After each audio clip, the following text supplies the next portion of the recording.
Might be right. You might be right. All right, let's talk about the video models now. And again, there's probably 20 out there. There's so many, and every model has different versions and different things that it can do. I've played with a bunch of them. I'd say, you know, the big headline this year was Veo 3. It's kind of insane. So it's the state of the art. I would say after that, you've got Sora. Runway right before we started recording this came out with a new model. Kling came out with a new model. And what's crazy to me, these things are doing stuff that I really would have thought impossible. Like a couple of years ago, I really just thought, I don't see how it ever gets this good. And then 2 years later, it's this good. The thing that shocks me, and tell me what you guys think, like the first time I saw two characters talking to each other, and the words match the lips and they sound like voices. And I know that those voices are also AI generated. That kind of freaked me out. I'm curious, like, did you guys have an oh shit moment when that happened? You know what? When I did the Muppet outtakes, I was doing some Muppet outtakes for fun with Sora just to see if it could do it. And by the way, I was amazed at how fast it could capture my voice and my likeness, right? Yeah.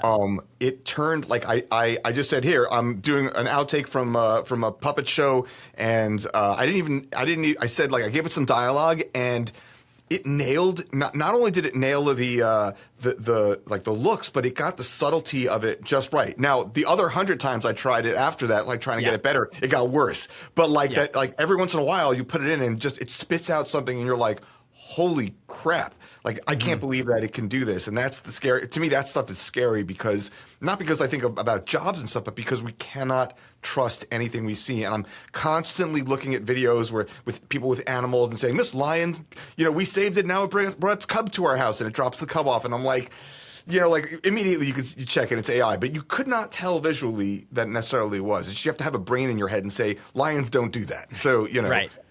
I don't know if you saw this, but Timbaland announced that he's like going to create he signed an AI artist to his label, and then he put out all these different videos of like, here's the new song, and it's this artist, and she's dancing on screen and stuff like that. I'm like, holy crap! And at first I was like, Timbaland, really? Like, you're not talented enough to just sign a person? And so he had everyone believing that he signed this AI artist. Meanwhile, it's just a real human being. But I was going frame by frame of that video, like, actually, it looks really good. I can't believe this is it. And now it's just like, you can't tell. You just can't tell.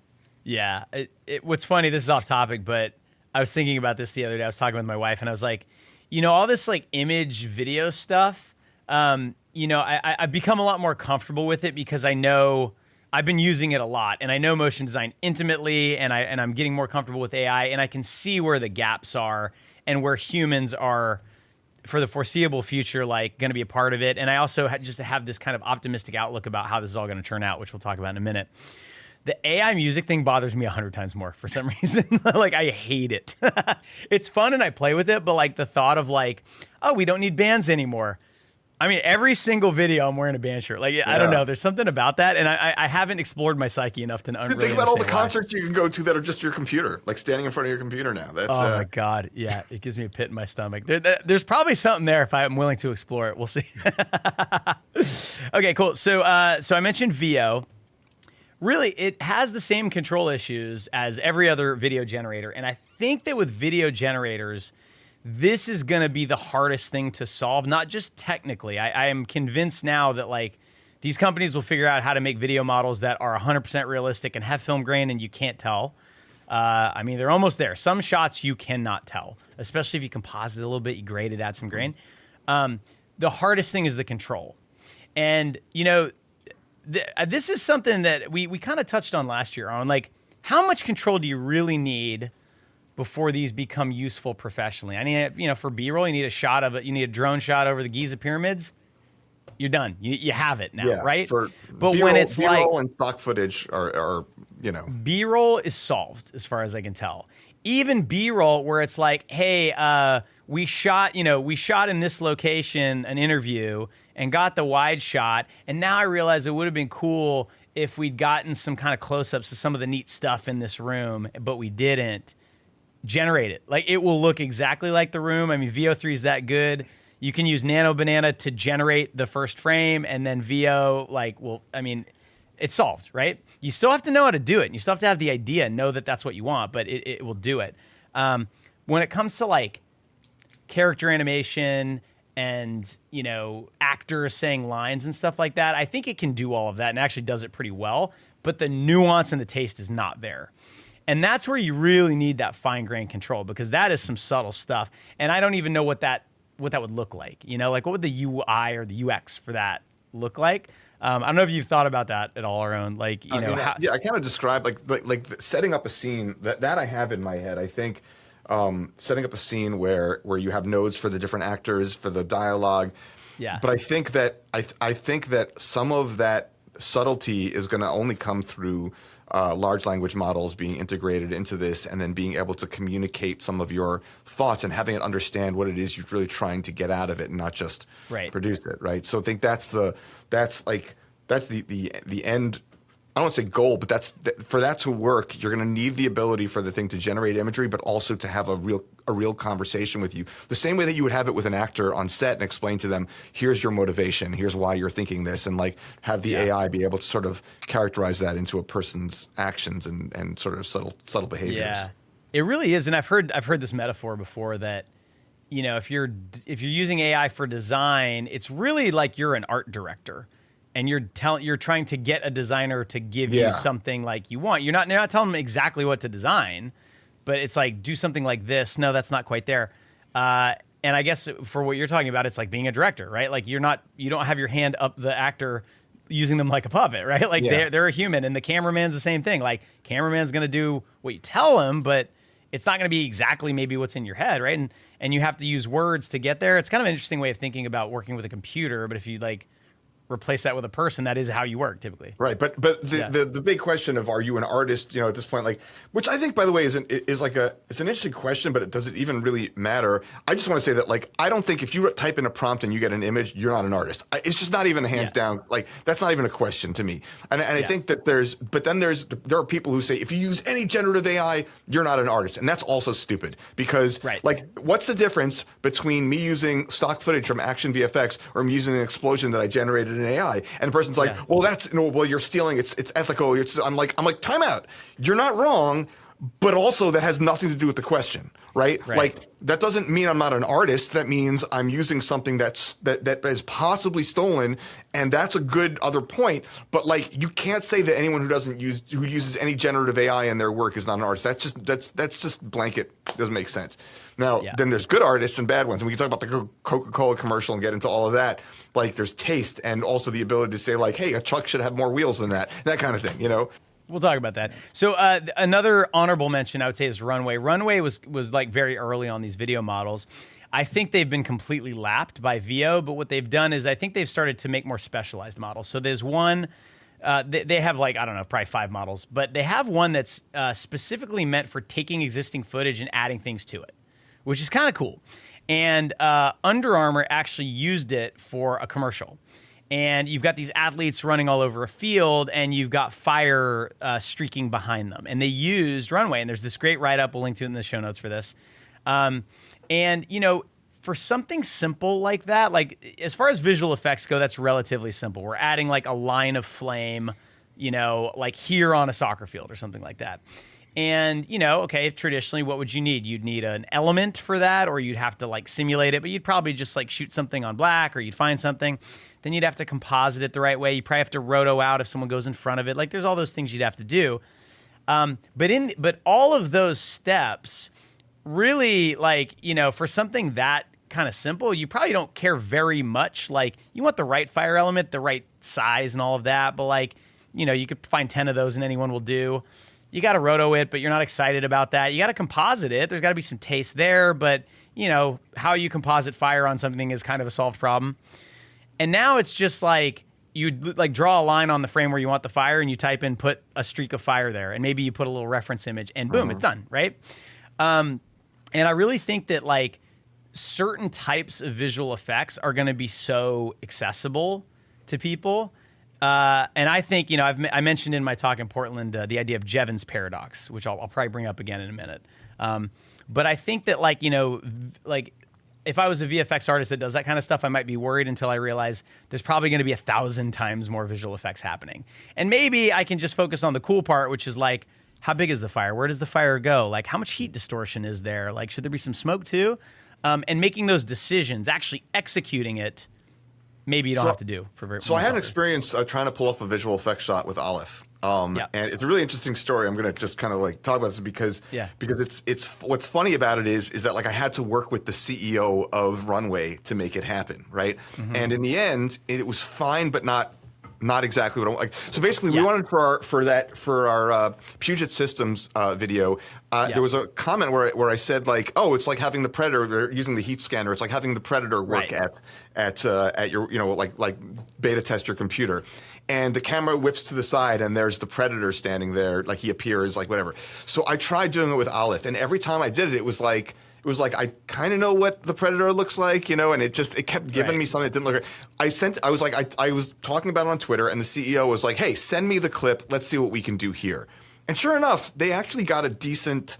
They got a decent result out of their, like, they had their people who knew what the hell they were doing, and I don't know how much they dove deep into the model or anything, but like by the end of the day, he sent me a clip that had it, but of course they have a limit on how long it could be, and it wasn't long enough, and I couldn't get it to work. So how did I handle it? Like ultimately, with the help of a friend who suggested this, is basically Midjourney was used to generate a picture of the Predator, then animate it, but it was over a green screen. Composite it, tracked the shot, like using traditional tracking methods, composited it in, used like different kinds of tools to make it so when the Predator appears, so I had to use very traditional methods along with AI to get it done, rather than just blanket dropping Aleph onto it and having it finish the shot for me. It just didn't work. Yeah, well, and I think that's a good example of you have taste, Aaron. And so, like someone who didn't have the same level of taste and expectations as you would have been happy with whatever Olive spit out the first time and been like, yeah, it's close enough. And you're like, no. And if there was a client, they'd say, no, that's not good enough, right? And so, until maybe the day comes where literally it can be perfect with like what it's generating. But even then, everyone has different taste, and you always have to have a little bit of control. So these traditional compositing skills and stuff like that, I can't see them going anywhere. I think it's going to be that plus these new things that we're all kind of like, we're all swimming around in. One other model I wanted to call out was Moon Valley. We interviewed the founder earlier, and I love what they're trying to do. So they kind of did the Firefly thing. We're training an ethical model. We're paying artists and filmmakers for their footage. We're only training on that. The thesis was by starting with higher quality stuff, because they're curating and handpicking and getting really great stuff, their model is going to eventually be better than others. And I was really rooting for them. And you can go on their site and use it, and they've got kind of a cool interface where it'll generate it'll generate a frame, and then it'll create like a depth map of it and kind of extrude it around the depth map. And then you can fly a virtual camera and create a camera move, and then it uses that to generate the video. So you sort of have some control over the camera. In practice, it didn't work that well when I tried it, but this was months ago. But I think they're going to experience the bitter lesson, which Adobe's experienced with Firefly, is that in the end, it's going to be the amount of data you have. And I think Google's going to win this video generator race. I don't see how. I think we're going to have a lot of models that are specialized, like Runway. Sora's kind of doing its own thing. Sora's a great video model, but it's designed for comedy and memes, and I can't imagine using it for like a professional thing.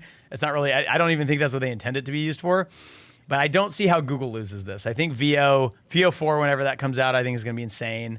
And I think that we just need to start figuring out, okay, how do we get more control of these things? When are they usable? When are they not? Can they do this part and then we bring it into After Effects or Nuke or whatever and fix it and cut the piece out that we like? And I think that's how these models are going to be used at least for the next couple of years. That's my take. I don't know if you guys have a different take. OpenAI is already, like Sam Altman said, 2026 is going to be rough because they're seeing Google coming in hot. So even OpenAI realizes they're kind of losing ground here, which is crazy because they've been the ones that have been the lead horse this entire race, All right, so EJ, you said something interesting that I want to touch on, which is OpenAI. Right before this recording, Sam Altman, he sent a memo to everybody there, and I think he called it a code red, in his best Jack Nicholson impression or something.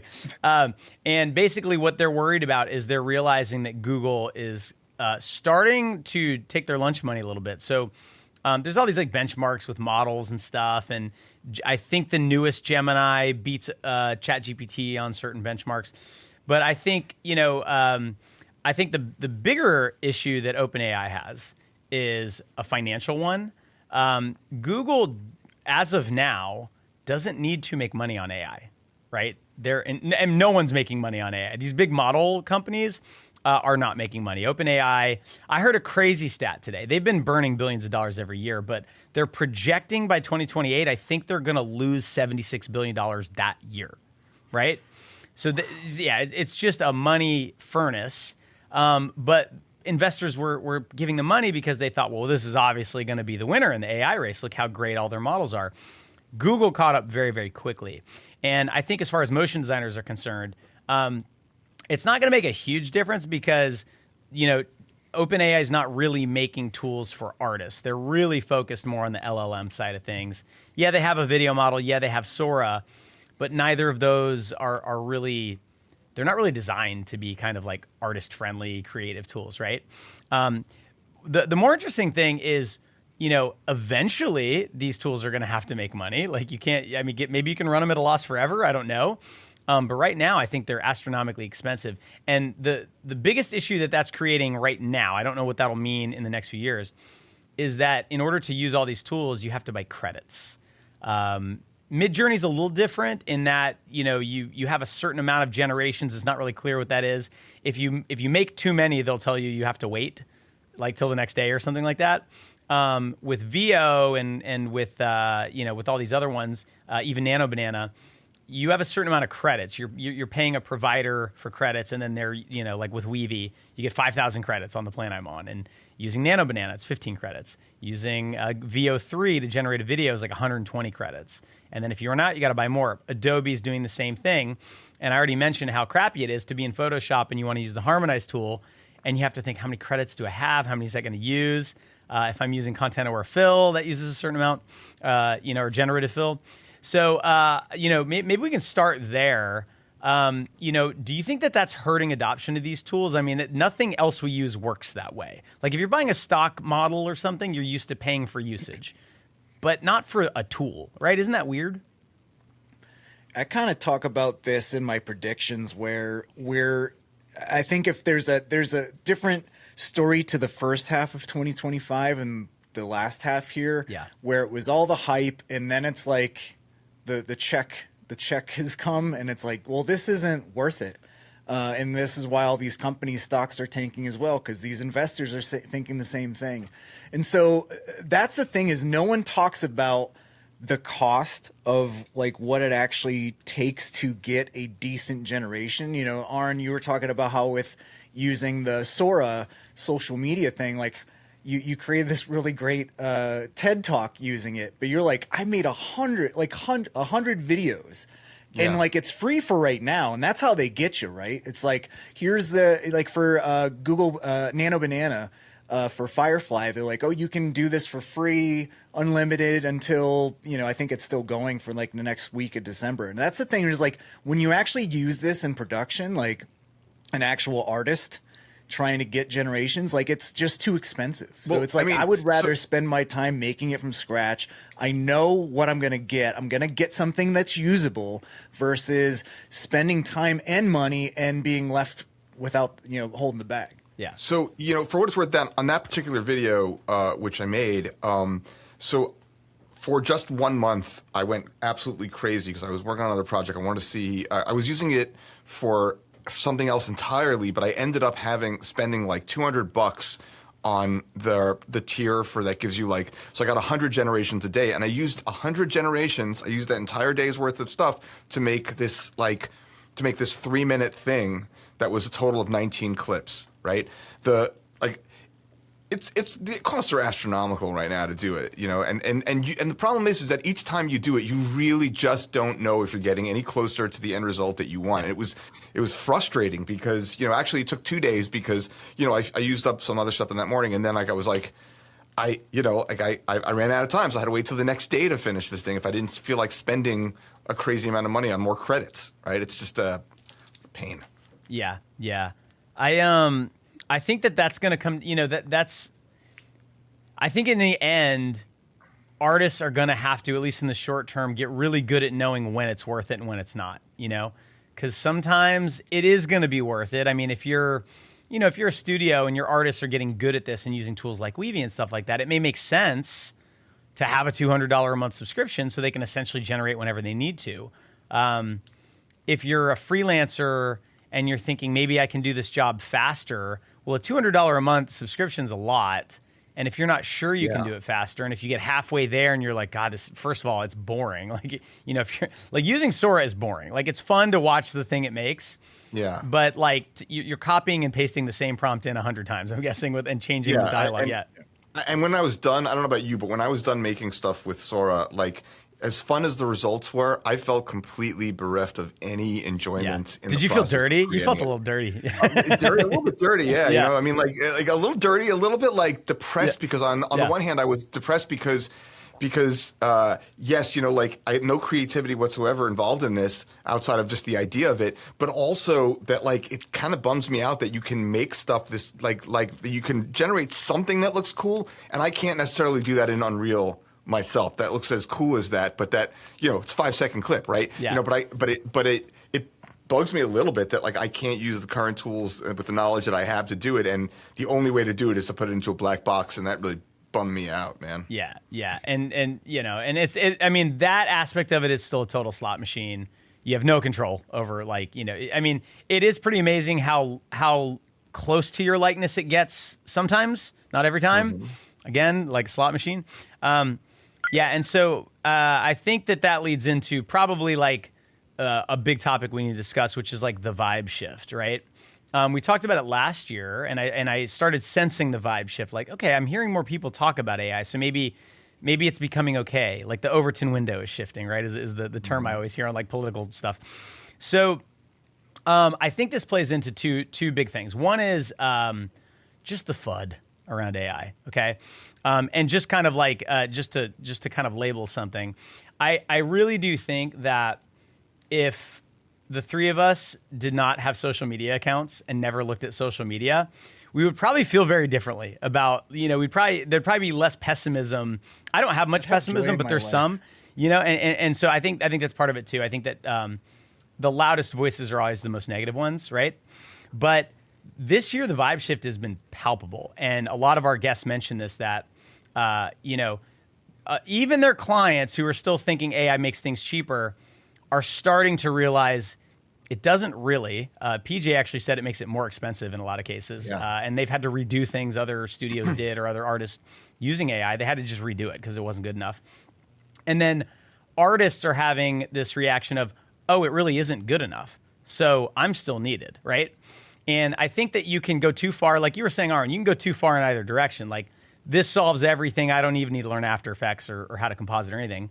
Mm-hmm. Or this thing is like useless and I'm never going to touch it. I'm just going to live the rest of my life never touching this thing because I hate it.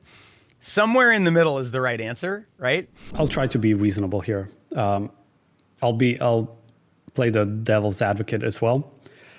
I have a good grasp of how AI can be helpful and in what way it's very destructive. So I think machine learning in general for VFX, for upscalers, for rotoscoping, for accelerating simulations, and anything in that realm is great. Those are kind of redundant tasks that no one really wants to do. You can compare them to cleaning up your apartment and, you know, taking out the trash and all of that, right? Washing the dishes. Please, yes, take all of that away from us. Those are non-critical thinking tasks. No logic needs to be applied there. But where I think it's really, really harmful, like extremely harmful, is the generative AI space. So all of these models that are creating images or videos, I think that's so harmful to the whole of humanity. And it's because it's robbing us, especially new people, but everybody, it's robbing us of the opportunity to develop our critical thinking. It's essentially taking away the most important part, which is critical thinking and logical thinking and artistic development when it comes to taste and your artistic development, like the artistic language that you develop through the process of creation. And it's robbing that away from anyone who is using generative AI tools. So I personally don't have a lot of fun when I'm using Gen AI tools. So I try all of these tools. You know, I'm a Houdini artist, and I'm quite technical. So using some Comfy UI note system, like to me, it's like I do that every day. Like it's not impressive or difficult for me to use at all. It's actually extremely simple, right? When I'm creating something in Houdini, when I'm creating a logical system or a tool set, I am using my critical thinking. I'm actually thinking, I'm putting down the train tracks. I'm putting down the logic, right? When it comes to a lot of these tools, everything is kind of pre-built for you, or like you don't really have a lot of say in it or how the result is going to be like. It's all very dry. Like it's just so dry. Does nothing for me. But I think for a lot of other people, what is happening is, and you can see who these people are, and it's usually people who've never been creative or think that they are creative, but they're not really, or they think they're artists, but they're not really. But these tools unlock, like for the first time, they acquired the concept of creation, and they can show that creation to others. They can share that. And I think we as artists who are actually, creating works of art and have been artists for a long time, the reason we are doing the work is because it overflows us with dopamine. Like our brain is just like, yes, this is amazing, right? So you make new artwork, you draw and you enjoy the process, and then you post it to the world and you're like, oh, I made this. And people are like, this is amazing, this is awesome. And you feel really proud of yourself. I get that when I do actual work. It's kind of the struggle that's important here. Like that's a huge part of this equation. You need to struggle a bit. You need to actually feel like you've acquired something. When I use these Gen AI tools, I get none of that. Everyone is talking about how AI tools can be disruptive, but I think ultimately at the end of the day, AI is just changing the way in which we approach our craft. For a long time, the process of creating an animation or a motion design project has followed a series of steps. AI is just coming in and changing what those steps are. I think the best way to think about it is the production workflow that we're used to at this point, where we have pre-production, production, and post-production, is shrinking. You now have the ability in the post-production process to change some of the creative assets and to get different shots and angles and things like that in the actual editing bay. And so it kind of changes the way that you think about it. But at the end of the day, again, you really need existing skills to get the most out of these AI tools. While I think it's more disruptive for, I would say, monotonous, boring tasks like the ones you might get hired for on Fiverr, I think it's less disruptive for really refined professional projects that have a very narrow and specific scope. Of course, in that workflow, you can find and utilize AI tools to help you save time and, really help you to creatively iterate. But it's all about using the existing skills in your arsenal. So, EJ, I'll start with you. Like, when you talk to artists, and I know everyone secretly is using AI and not talking about it, have you sensed the vibe shift? Like, yeah, actually, I'm not as afraid of this thing as I was before. I wouldn't say I see a vibe shift in that, because artists are still feeling the financial ramifications of that. And like, while some of the top end clients are maybe realizing this, I think there's a lot of other clients that don't realize this stuff. And because I mean, how do you come to that conclusion? You have to hire a studio. As a client, you have to hire a studio and tell them to do AI, or you hire some AI influencer bro, and then you get burned, and then you learn your lesson. So I think that experience is going to have to ripple through the industry a little bit more to really have that kind of conclusion come, where maybe artists are feeling a little bit more confident about where they stand. But I would say that,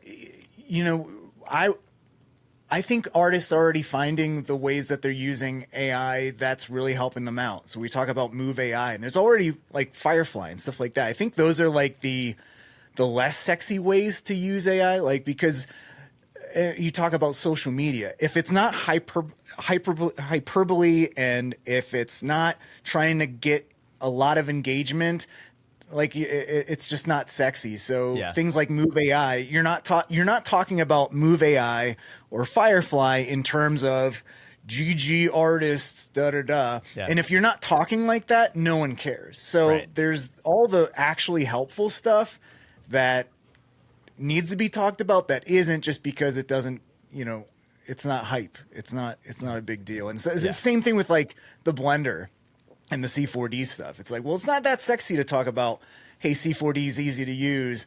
It's way more sexy to be like, oh my God, look at this cool thing about Blender and it's free. So it's funny because EJ, you mentioned that Blender thing and how like you got the most engagement around that. For me, the most engagement I've gotten recently has been around 3 or 4 posts I've had about AI. And one of the posts was like very, you might consider it to be very anti-AI, and it was about how like it was like, so here's how it went. I posted something like my thoughts on AI, and the immediate response I got from the AI community was, you don't understand AI, you feel threatened by it, you're trying to keep us out. So then I went and made that TED Talk that we talked about earlier, and suddenly that part of the conversation disappeared. It became a conversation, right? Because they couldn't say, oh, you don't understand AI. I made a 3-minute video that was fairly convincing, although not perfect because it falls apart. And it's kind of meta because in the video I point out how like everything's not working the way it should and all of that. But the conversation really shifted to a much more intelligent, sort of like reasoned conversation, because no longer like the extremes that like the people who on the pro AI side were saying, okay, he's using AI, so he has some knowledge of it. The people on the anti AI side were very comfortable with it because I didn't get a single like, how dare you use AI, which usually you get. It was like, you're using AI to critique AI, right? And my whole point in all of that was to say that like, in that conversation was that this culture around AI of like what it can do and it's the best thing and like all of that's the toxic stuff that's actually taking away from our perception of what AI can actually do for us, and it's like making it like a them or us kind of thing, which is driving me crazy. The other part of it is that through those conversations, I tried subtle things. I said, hey, people don't want to hear this, but there are some things you can create with AI that you can't do right now with traditional visual effects or any other thing and immediately people are like, well, you can do it with, I think it was Houdini. And I'm like, show me a thing with Houdini. Oh, it has tools like that. I'm like, show me a thing that does anything like this. And I'm like, I want you to prove me wrong. But like, I'm not saying, and I said was like, I'm not saying AI is the right tool for everything, but like, I can't do this in any other way. So like, we have to recognize these things and have this discussion instead of being like, it's totally bad, it's totally good. And, and so it's just like this, there's like so much toxicity around the discussion that's why people have been hiding for so long. And I feel like I'm trying to have these nuanced conversations. And like, once I get them started, I start to see the nuance come out amongst the community. Like, oh, you're not saying that all AI is bad. You're saying that Coca-Cola ad is really janky and strange. Okay, I get that now. I get that. And so you have to kind of talk both sides off the ledge just to even have the conversation at all. Yeah, I think the Coca-Cola spot, which we'll talk about, I mean, it wasn't bad because it used AI. It was bad because it was bad, right? Yeah. I think you're exactly right, Aaron. I think the conversation that mostly gets the clicks and the views is the total wrong conversation to have. I'm anti-AI, I'm pro-AI. I have yet to meet anyone who stopped using AI because of a comment they saw on social media that talked them out of using it, right? That doesn't happen. And anyone who's decided that I'm dug in, I'm never using it, it's unethical, I hate it, I don't know that anything I say or anybody's going to say is going to convince them otherwise. I'm trying to ignore that as much as I can and just be pragmatic, right? I do think it's important to point out things like every single person we've talked to is using AI. There's another term, I'm trying to remember what it is. There's a preference falsification going on where it seems as if artists and studios don't like AI because that's like the in thing. That's what social media would make you believe. It's not really true. I think there's fear around it, which I think is natural. And I think there are ethical concerns which are reasonable. But in the end, if you're going to make a living doing this, I think you just have to ask yourself one question. Is there going to be more or less artists using AI in 2 years or 3 years, right? And I don't, even the people who hate AI are probably going to admit, yes, more people are going to use it. So the big question is AI being used on actual real world professional projects? And the answer is a resounding yes. I train artists at every major studio and at the world's largest ad agencies, and I can tell you definitively they are 100% using artificial intelligence inside of their work. I also attended a recent event at Buck where they were outlining how they used AI inside a few of their most recent client projects. So it's pervasive in the motion design world. It's used across the film industry, and the ways in which it's being adopted are only expanding. Not only is it helpful for the pre-production, the pitching, the spec process, it's also very helpful increasingly for pixels on screen. We've already seen it used inside of the visual effects world. It's being used in the documentary world. And of course, we've seen it inside the advertising world as well. I'm sure if you really look at the commercials that are on television, you'll begin to notice that some of them kind of have sharp edges. It's because they're using Google VO3 to create their visuals. We also get the question a lot of whether or not AI is replacing jobs or creating new jobs. I do think it is changing the creative pipeline, so inevitably jobs will just have to change. I will say that at Curious Refuge, we have a huge jobs board with tons of roles that still are unfulfilled. We place artists in full-time, part-time, and contract gigs every single day, and we would love to do the same for members of this community. We had a motion designer who got laid off of their motion designer job about a year ago, not because of AI, but simply because they couldn't find work for the studio. They started using AI, and now they have an incredible full-time position in the industry. So I think if you're feeling the weight of the changes that are going on, I would highly recommend checking us out at Curious Refuge, because we would love to help you upskill and create a context for how you can use these AI tools inside of your work. Yep. And if you're ethically against it, like, I get it, but even if you yourself work on a thing that doesn't have AI, it's going to be integrated amongst some whole bunch of other stuff that uses AI. So if you're ethically against it, then you're really, like, what you're saying is essentially is like, I'm not going to do it, but I'm still going to participate in a thing that totally does it. And now you have to ask, these are the questions you have to ask, is like, can you, because I think so many people are against it in part because of the ethics of it. And like, I mean, listen, we're at the situation, like, the ethics are going to be debated for years. It's being used, and it is going to be used, and that's the thing. You got to recognize that. Yeah, and you know, and any kind of ethical argument like that, there's a real slippery slope there where I think it's a valid feeling to have, and maybe there's a valid argument too, but it's like, well, where do you stop? Like, should I never work for a social media company? Should I, because I think that's probably harms society more than it's helped. Like, should I check out the carbon footprint of companies? Like, where does it end? And the way I really feel about it is that most of that is actually like a deflection. I think most of those people are afraid of AI. I think they're afraid that it's going to take their livelihood away. I could be wrong. Please leave comments. I'm really looking forward to reading the comments on this part.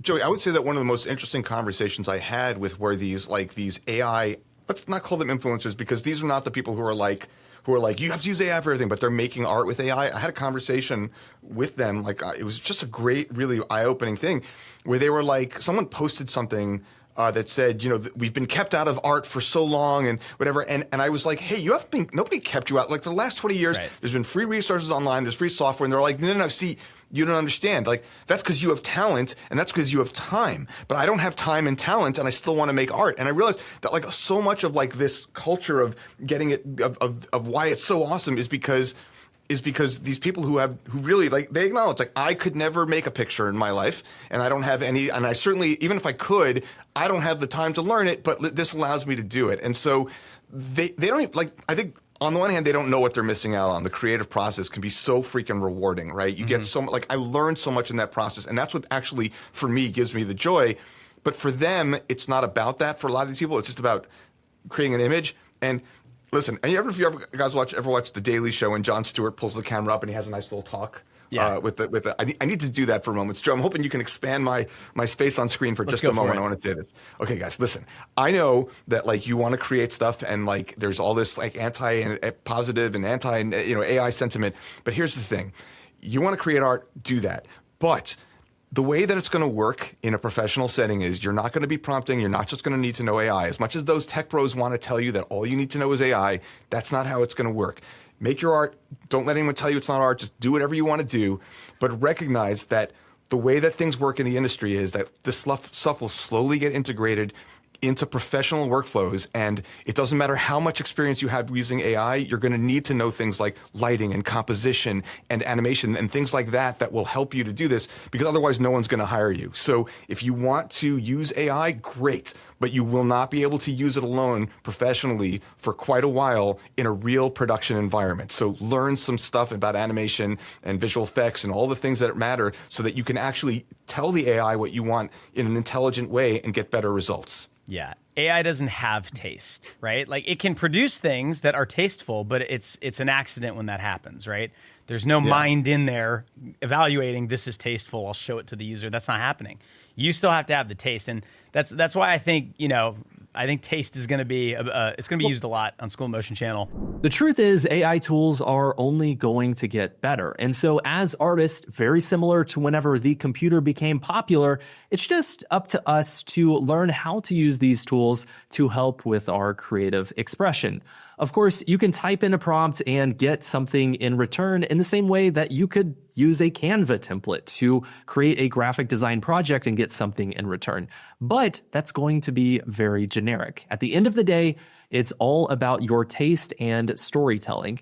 And when everybody has access to these AI tools and can type in prompts and get things that look pretty good, it's increasingly going to be important for you to understand what resonates with the minds and the imaginations of your target audience and ultimately the target audience of the clients that you're working with. Now, on the artistic front, the provenance, the story behind the story is going to become increasingly more important as well. So sharing with your community the behind the scenes of how are you putting the project together? What is your thought process?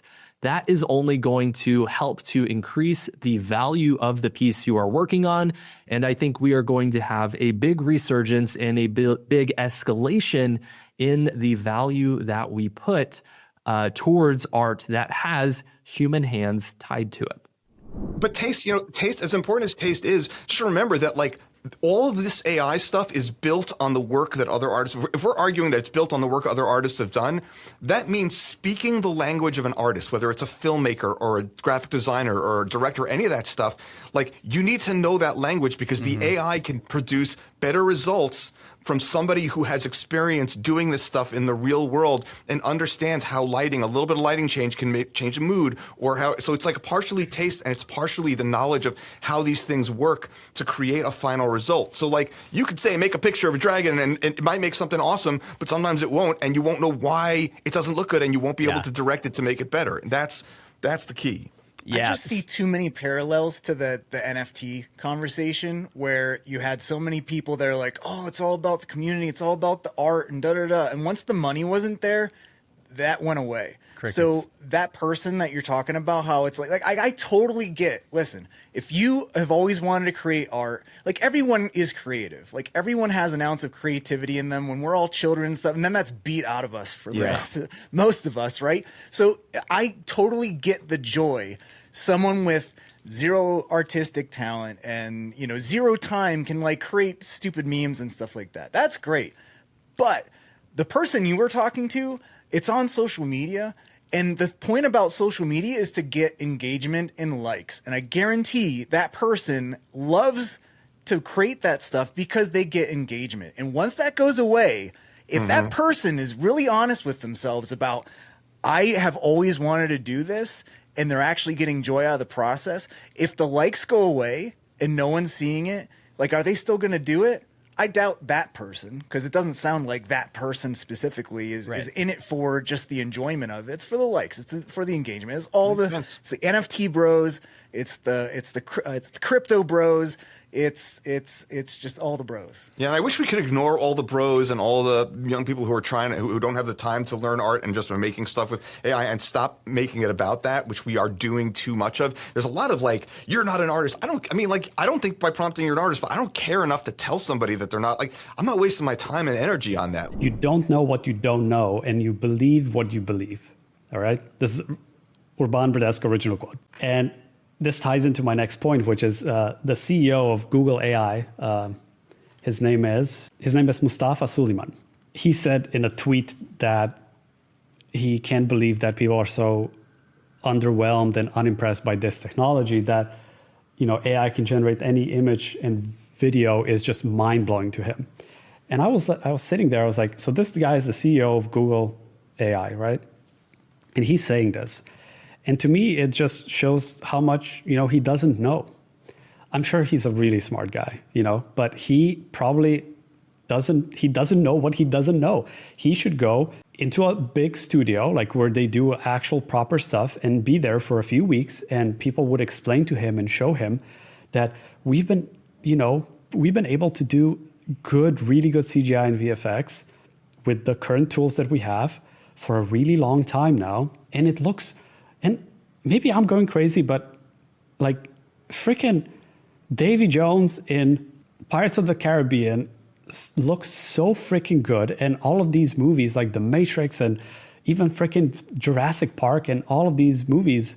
And even if you start looking at the animated movies like the Spider-Verse or there's a new Indian movie that just came out or freaking Arcane. Have you seen Arcane? And then you start compare Arcane and all of these really good movies to what the current AI can do. Like, it's so far away. It's not even in the same freaking level, man. Like, I get confused. He's confused. I'm even more confused. Have you seen any freaking good movies? Like, all of them look 1 billion times better to whatever any of these freaking tools can generate. Like, by a long shot. So I'm actually confused. Why are people so impressed by this? And to answer my own question is, because of all the things I've been explaining so far. But yeah, I essentially replied to him. I was like, well, it's because you never worked in a studio before with proper artists, so you don't have the knowledge to understand why it's unimpressive. But it is unimpressive, and it's killing creativity and critical thinking. That was my reply. So like I said, you just don't know what you don't know, and you believe what you believe. Yeah, well, let's talk for a minute about the actual utility of all of these things, because that's the thing that is still putting downward pressure on budgets because of unrealistic expectations from clients, right? But there's been a couple interesting things that happened this year. So Fortune magazine put out this article that kind of took the AI world by storm when it came out. I think this was back in August. They looked at this study. I think MIT did this study evaluating the ROI of all of these AI pilot programs that all of these large companies implemented. Because when ChatGPT came out and AI started to become a big thing, all these companies, the promise was you'll be able to hire 10 people to do the work of 100. You'll be able to have automated agents that handle all your customer support. You don't need humans anymore. And so these companies, they have hundreds of millions of dollars to throw at it. And they did. 95% of those pilot programs failed. That's not a small number, right? And those are probably not mostly using generative image generations and video generations. They're using LLMs. They're trying to integrate with their accounting systems, HR, all that kind of stuff. And, I think the lesson there, and what I've heard people talk about who've been part of these programs and the people that really understand AI is AI, the term I've heard is, humans are like a beginning to end problem solver, right? You have the idea or you recognize the problem, then you figure out how to solve it, then you validate. Did I solve it? Could I have done it better? How could I improve this process? AI is only the middle part, right? For now, right? I'll add that caveat, but for now, that's all it can do. And I think it's exactly the same thing in our creative world, right? Like, if you don't have good ideas, you can use AI to help you get good ideas. You still need taste. You still need to have something, right? And I have a feeling if you gave the average AI bro unlimited VO3 credits and you gave Steven Spielberg unlimited VO3 credits, what Steven Spielberg comes up with is going to be way more watchable than the other person. I just think, that there's a piece of it, and you can really get philosophical here, metaphysical even, spiritual even. I don't know that the current models of AI, the way they work, can ever truly solve the beginning and the end problem, right? And so a lot of these companies, what they're realizing is, okay, yeah, we can use AI to do these middle parts that are kind of boring or tedious, but we have to check every single thing it does. You can't rely on anything. Developers are finding this out the hard way. There's all this talk about vibe coding, which is basically asking an LLM to make code for you. I've done a lot of that. My kids, I'm trying to get them to learn their times tables, and I couldn't find the perfect little app for them to use to practice the ones they don't know and then time them at the end and see if they got it and make it fun. And I vibe coded an app using Claude. It took about 15 minutes. Okay, it works. It's up on a website. Anyone can go use it. Maybe I'll put the link in the show notes, and you guys can go try it. AI vibe coding, that has really shifted how I work and how a lot of other designers work. Instead of just creating a clickable prototype in Figma, I can take these Figma designs, put them into a vibe experience, and create a real thing. I can use my actual motion specs into the thing, and so it feels as real as possible. It's using actual web code. That helps the concepts be way more feasible, and also helps with the handoff from design to engineering, that the thing that they're looking at is actually built using some sort of web code. And so that helps just bridge that gap a bit more, and just helps you iterate through different ideas way quicker. There's been many projects recently that I've not even touched After Effects or Figma, and I'm only AI vibe coding, and it's taking it from concept all the way to production. And so it's really shifting the way that you are able to work. Figma Make is also a wonderful tool. I haven't used it personally, but just all the things that I've seen, it just makes vibe coding a lot easier and a bit more accessible. Just you're working in the design software that you're already in, and then just vibe coding on top of that. It's amazing. And then Anti-Gravity from Google, which is a new coding environment that really integrates a lot of agentic coding experiences into this one coding tool, where you essentially just act as a project manager or a product manager, and you're just messaging back and forth with an AI chatbot or an agent that just goes and does all the things that you want it to. I've used it a little bit so far, and the features of it are very, very promising. Just like all vibe coding tools, there's still some things that it just doesn't get right, or just kind of errors out as it's still an early tech. But the promise of it is really, really exciting. But if I ever wanted to turn that into a product and charge people for it and have customer support, the real world is so messy. It's so much messier than people pretend it is. And creative projects just multiply that times 1,000, right? There's so many nuances. I think PJ from Laundry, he did a really great job when he did our live workshop talking about this. Yeah, it can make a pretty picture, and it can even render it and make it move. But then you notice all the things that aren't right. Yeah. And first of all, you have to notice that yourself. The AI doesn't notice that. It can't, right? It's just a statistical model, doing math, basically. Mm-hmm. Here's another interesting one that I just found. Disney apparently spent $50 million with this test to try to integrate AI into their production process. And, I think, and it just failed abysmally. And the reasons that they stated were, employees, first of all, didn't like it, right? That's predictable. But, there's also they weren't sure legally what they were going to be able to use. Okay, or if we release something and charge money for it, are we going to get sued by somebody? But really, the technical constraints of this thing, a company like Disney, their reputation is staked on the taste that they bring to every project. And these tools don't have that. And in order to imbue your taste and use the tools, it takes just as much work sometimes as doing it the old-fashioned way. So, and this has been my experience using AI over the last 3 years. It is super useful. I use it every day. We use it on lots of stuff at School of Motion. All of our YouTube thumbnails are using AI in some way, but it can't make a thumbnail for you. It doesn't know what a good title is. It doesn't really know what a good composition is. It doesn't know that we want the Blender logo in the corner. It doesn't know those things, but we can tell it, make Joey at a 3/4 angle and his mouth is open. And I don't have to go take a picture and shave before, because I have to shave every time I'm on camera because I grow a beard. That saves a lot of time. That's super useful, right? and you can turn EJ into a pug, and you can turn me into the Hulk. I mean, you can do all these things really easily. You still need a human to have the idea and to design the thing. And like all of those steps, Nano Banana, as good as it is, it's just helping you make the assets that you want, right? So, so I kind of want to throw that to you guys. I mean, you guys have experimented with AI in different ways. To me, it's really the world's fastest asset generator at this point, which can save a ton of time and money. It's very useful. It's not doing projects for you at all at this point.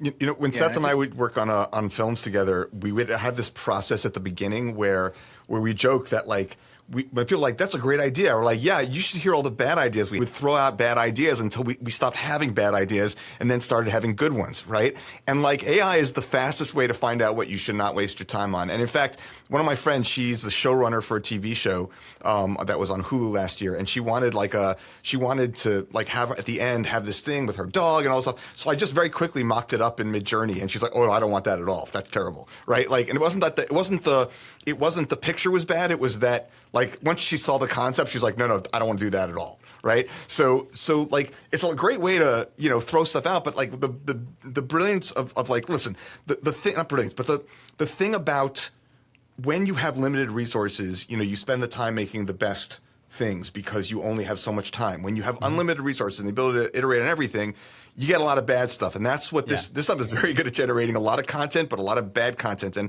if you have taste, you can find the best stuff in there and then use that. But that's where, like you say, that's where the thing breaks apart, is the minute you have to have the thing have taste, you're done.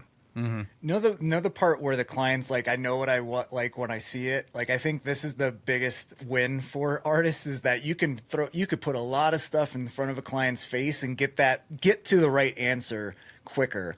And I think that's really, it's the less sexy. I guess the thing where it's like, you almost need to not pay attention to social media because they're not telling you the actual ways AI is being used in production. So you almost have to like think for yourself or talk to other people in the industry, in the trenches, to actually learn how it's being used. Like, you know, Joey, you mentioned before about how PJ did a workshop for our community here at School of Motion, and like it was eye-opening. Like even the stuff about like how certain specific tech companies will not allow you to use AI as a final result because they're afraid of getting sued, and and they're the ones making the AI. So it's, you know, it's pretty nuts how that works. But one of the things is like, at the end of the day, whatever tool you're using, you are trying to solve a client's problem, and most of the time that client's problem is to sell more crap.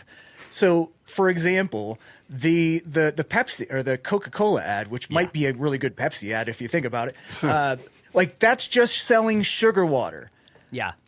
So they always do the Christmas thing. Is that AI ad?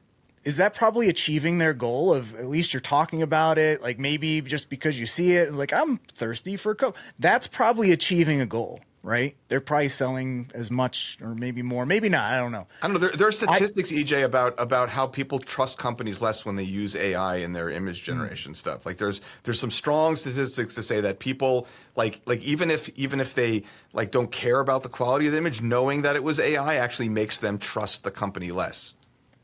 So another thing that like someone just sent me earlier this week was someone worked on a St. Jude's Christmas ad with an AI Santa Claus. And if you've seen the St. Jude ads, they're it's all about like tugging at the heartstrings. You see the children in the hospitals with the tubes up the nose and stuff like that. And this was all AI generated. And this is where you almost have to pull back and it's like, wait a minute, what is the point of this St. Jude ad? Like, number one, I don't know if St. Jude actually hired this person to do it, and if it's going to be airing locally at something, because, you know, local ads are always a different breed of thing. It's always terrible quality and stuff like that. But even so, is someone going to watch that and see all the weirdness and not actually have the heartstrings being pulled? Because I was watching and I'm like, these are all fake people, but I know that there's actually, you know, children with cancer and stuff that need help, but like this is doing nothing for me. So at the end of the day, I think you have to use AI to solve the problem. And I think for Coke, maybe no one cares that at that level. But if it's something like you're raising money for children's cancer research. This Yeah. is not an area. Yeah, you better where show you kids have- with cancer on camera and not show like AI generated people suffering because it makes people Absolutely. think the money's It was going so to the wrong bizarre. place. It was like the extremes that we're Yeah. seeing now. Let me take the other side of that. So my gut is, and I haven't seen that spot, EJ, like to make it, like I was talking about earlier with 3D, like to make a 3D render that's like makes you go, oh, it's gross, is really difficult, right? There's like such a level of subtlety that you have to achieve, and to make someone really feel something in a commercial, like you have to, like everything has to work, right? The music, the editing, the performances, and if you're using real people, like real kids with cancer, then like obviously they don't have to act, and that's going to come through somehow. And when it's an AI generated thing, like if it looked 100% real and you had no way of knowing if it was AI or not, if it did the same thing emotionally, then from a purely like pragmatic perspective, maybe it works, right? I don't think it's there yet, and I think it's not even that it doesn't look like real footage, because it's pretty darn close. It's just something's not quite right. Like if you had a good director that like specializes in that, they could tell you exactly why that shot's not making you feel something, right? Also, I think it's true that knowing that those aren't real people, that they don't even exist, probably like has something to do with it. But I mean, a lot of times, like, when you see an ad for a drug and you see someone talking about their diabetes or whatever, a lot of times those are just actors. They don't have diabetes. They don't have those things.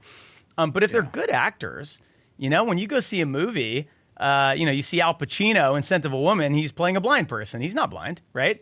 But he makes you think he is because he's a great actor. And I think AI you don't have the control yet, the nuance, or maybe we just don't have the high enough caliber of directors using it. I think it's just not there. I think it could get there, but I don't know what it will take. It's like, because again, it's those little micro details. It's the little twitch, of the eye or something that, you know what I'm saying? So something we haven't talked about, though, because I know we're trying to ultimately get there about motion design, though, is that with all this stuff with film and with characters, like it's close. But when it comes to the work that our core audience is doing, it's so not close at all. Motion design, like there's no like. I think it's worth just saying that, like, I've seen not a single thing that was motion designy of any kind that looked in any way usable in a professional, like anything. Whether it's software that's trying to do it or whether it's just people's examples of it. Like, I don't know if it's not trained on motion design, but every time I've tried to say, like, do something, it's just completely random. That's where the old school hallucinating stuff starts happening. Yeah. Yeah, I didn't mention it when we were talking about Adobe earlier, but one of their Max sneaks was Motion Map. Which was you feed it an image and you describe the animation you want and it creates motion graphics. And what was wild about that one was they showed you, like, there was a tech demo of take a video and you just tell it remove this surfer from the ocean and it's perfect. It just totally removes it with camera. It just looks perfect.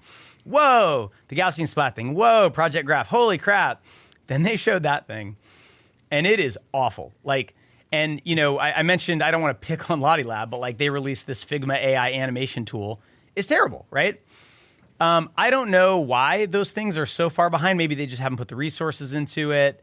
Maybe it's a harder problem to solve.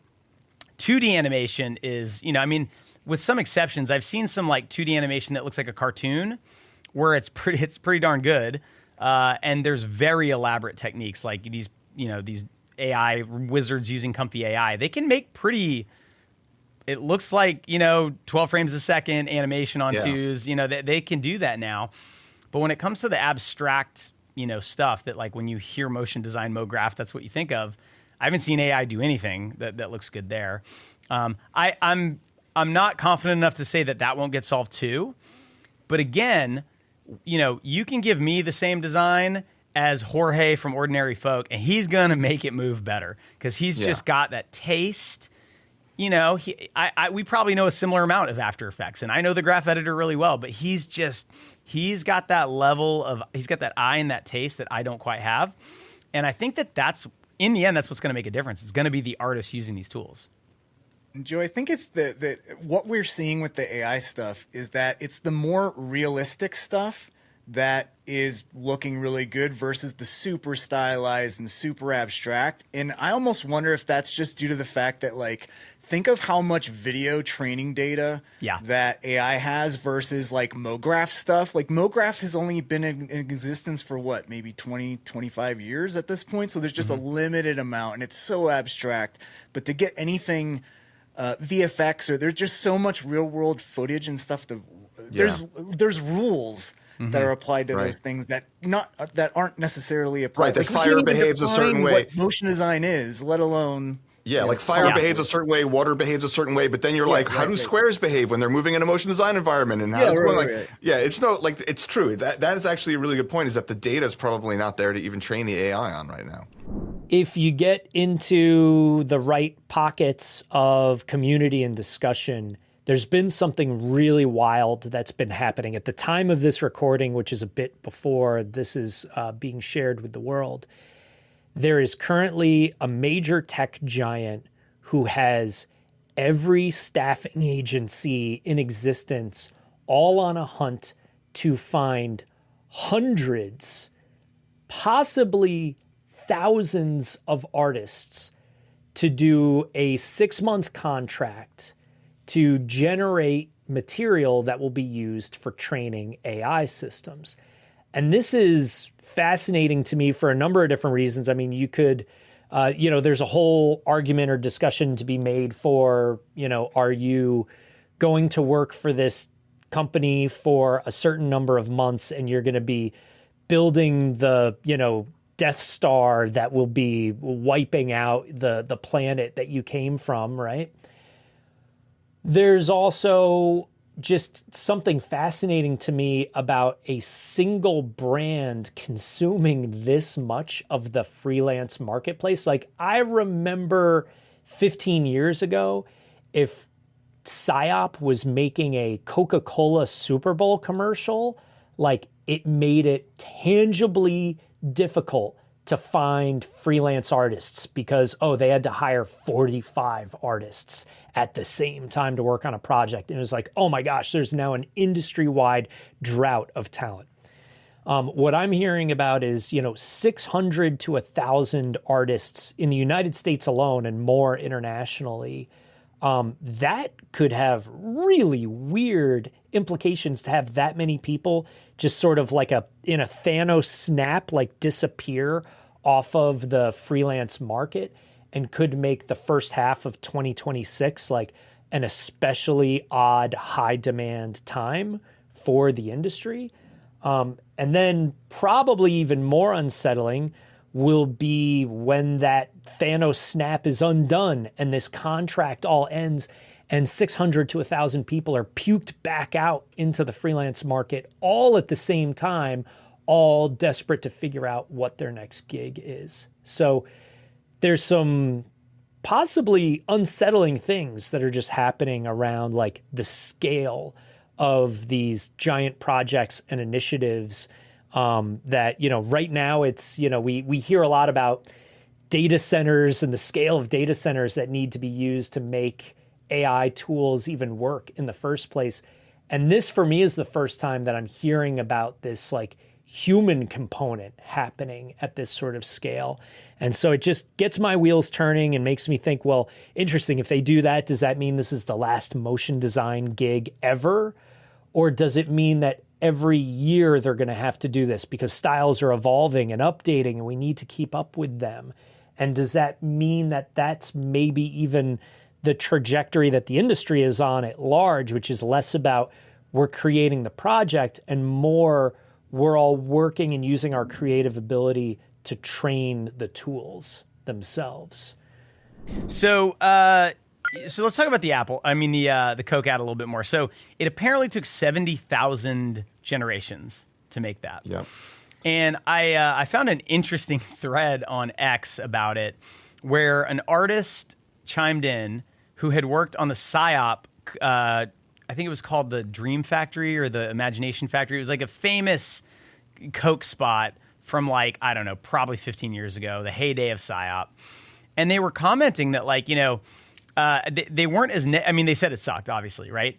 But what they were responding to was, people saying like, well, why didn't Coke just hire artists to do this? I mean, they have the money, this and that, which is true. They do. They could have just hired artists. It would have come out a lot better.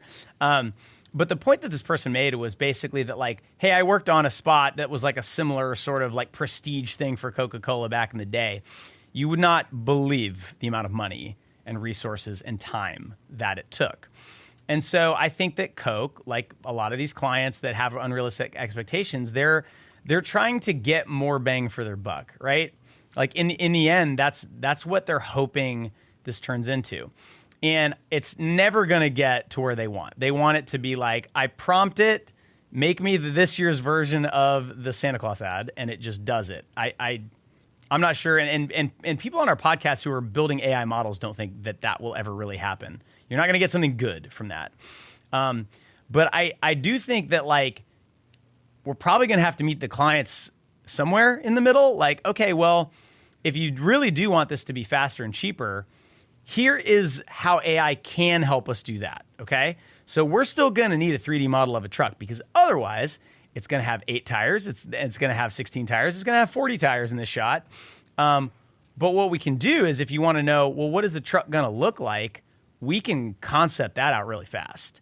And then maybe eventually those 3D generators, like Meta launched a new one this year that was really good called SAM 3 or SAM 3D. And maybe it can give you a base model that then you can bring into Substance Painter to get it to look exactly the way you want. And then you can animate it. And maybe the characters, you can use Cascader to like make the animation a little faster. And I think if you start layering these things up, you probably can do these things faster and cheaper. But I think, Aaron, you said it really well. It's like to just discount it completely because you saw something you didn't like that spot sucked. Like it wasn't good. I don't think that means you should just not use AI. I think they just used it the wrong way. And I'm sure, I don't know anyone who worked on it. I'm sure there were real artists trying to make a good thing, but they were probably told you have to use this. This is going to be part of like the PR for this, you know? I know they put some stats out about what was actually required to make the Coca-Cola Christmas AI ad and the sheer number of prompts that were required to make this thing and the huge team that was needed to actually clean it up to make it all usable. Like it's still not a viable tool. It's improving and it's improving fast. And, seeing like what people can make with Sora is pretty incredible. It's still not there and it's still weird and scary and probably dangerous in a lot of ways. Maybe we'll actually see some regulation around some of this. Probably not, even though that would be a great thing, I think. But, I don't know. I'm certainly not the one who's going to be able to accurately guess where any of this is going.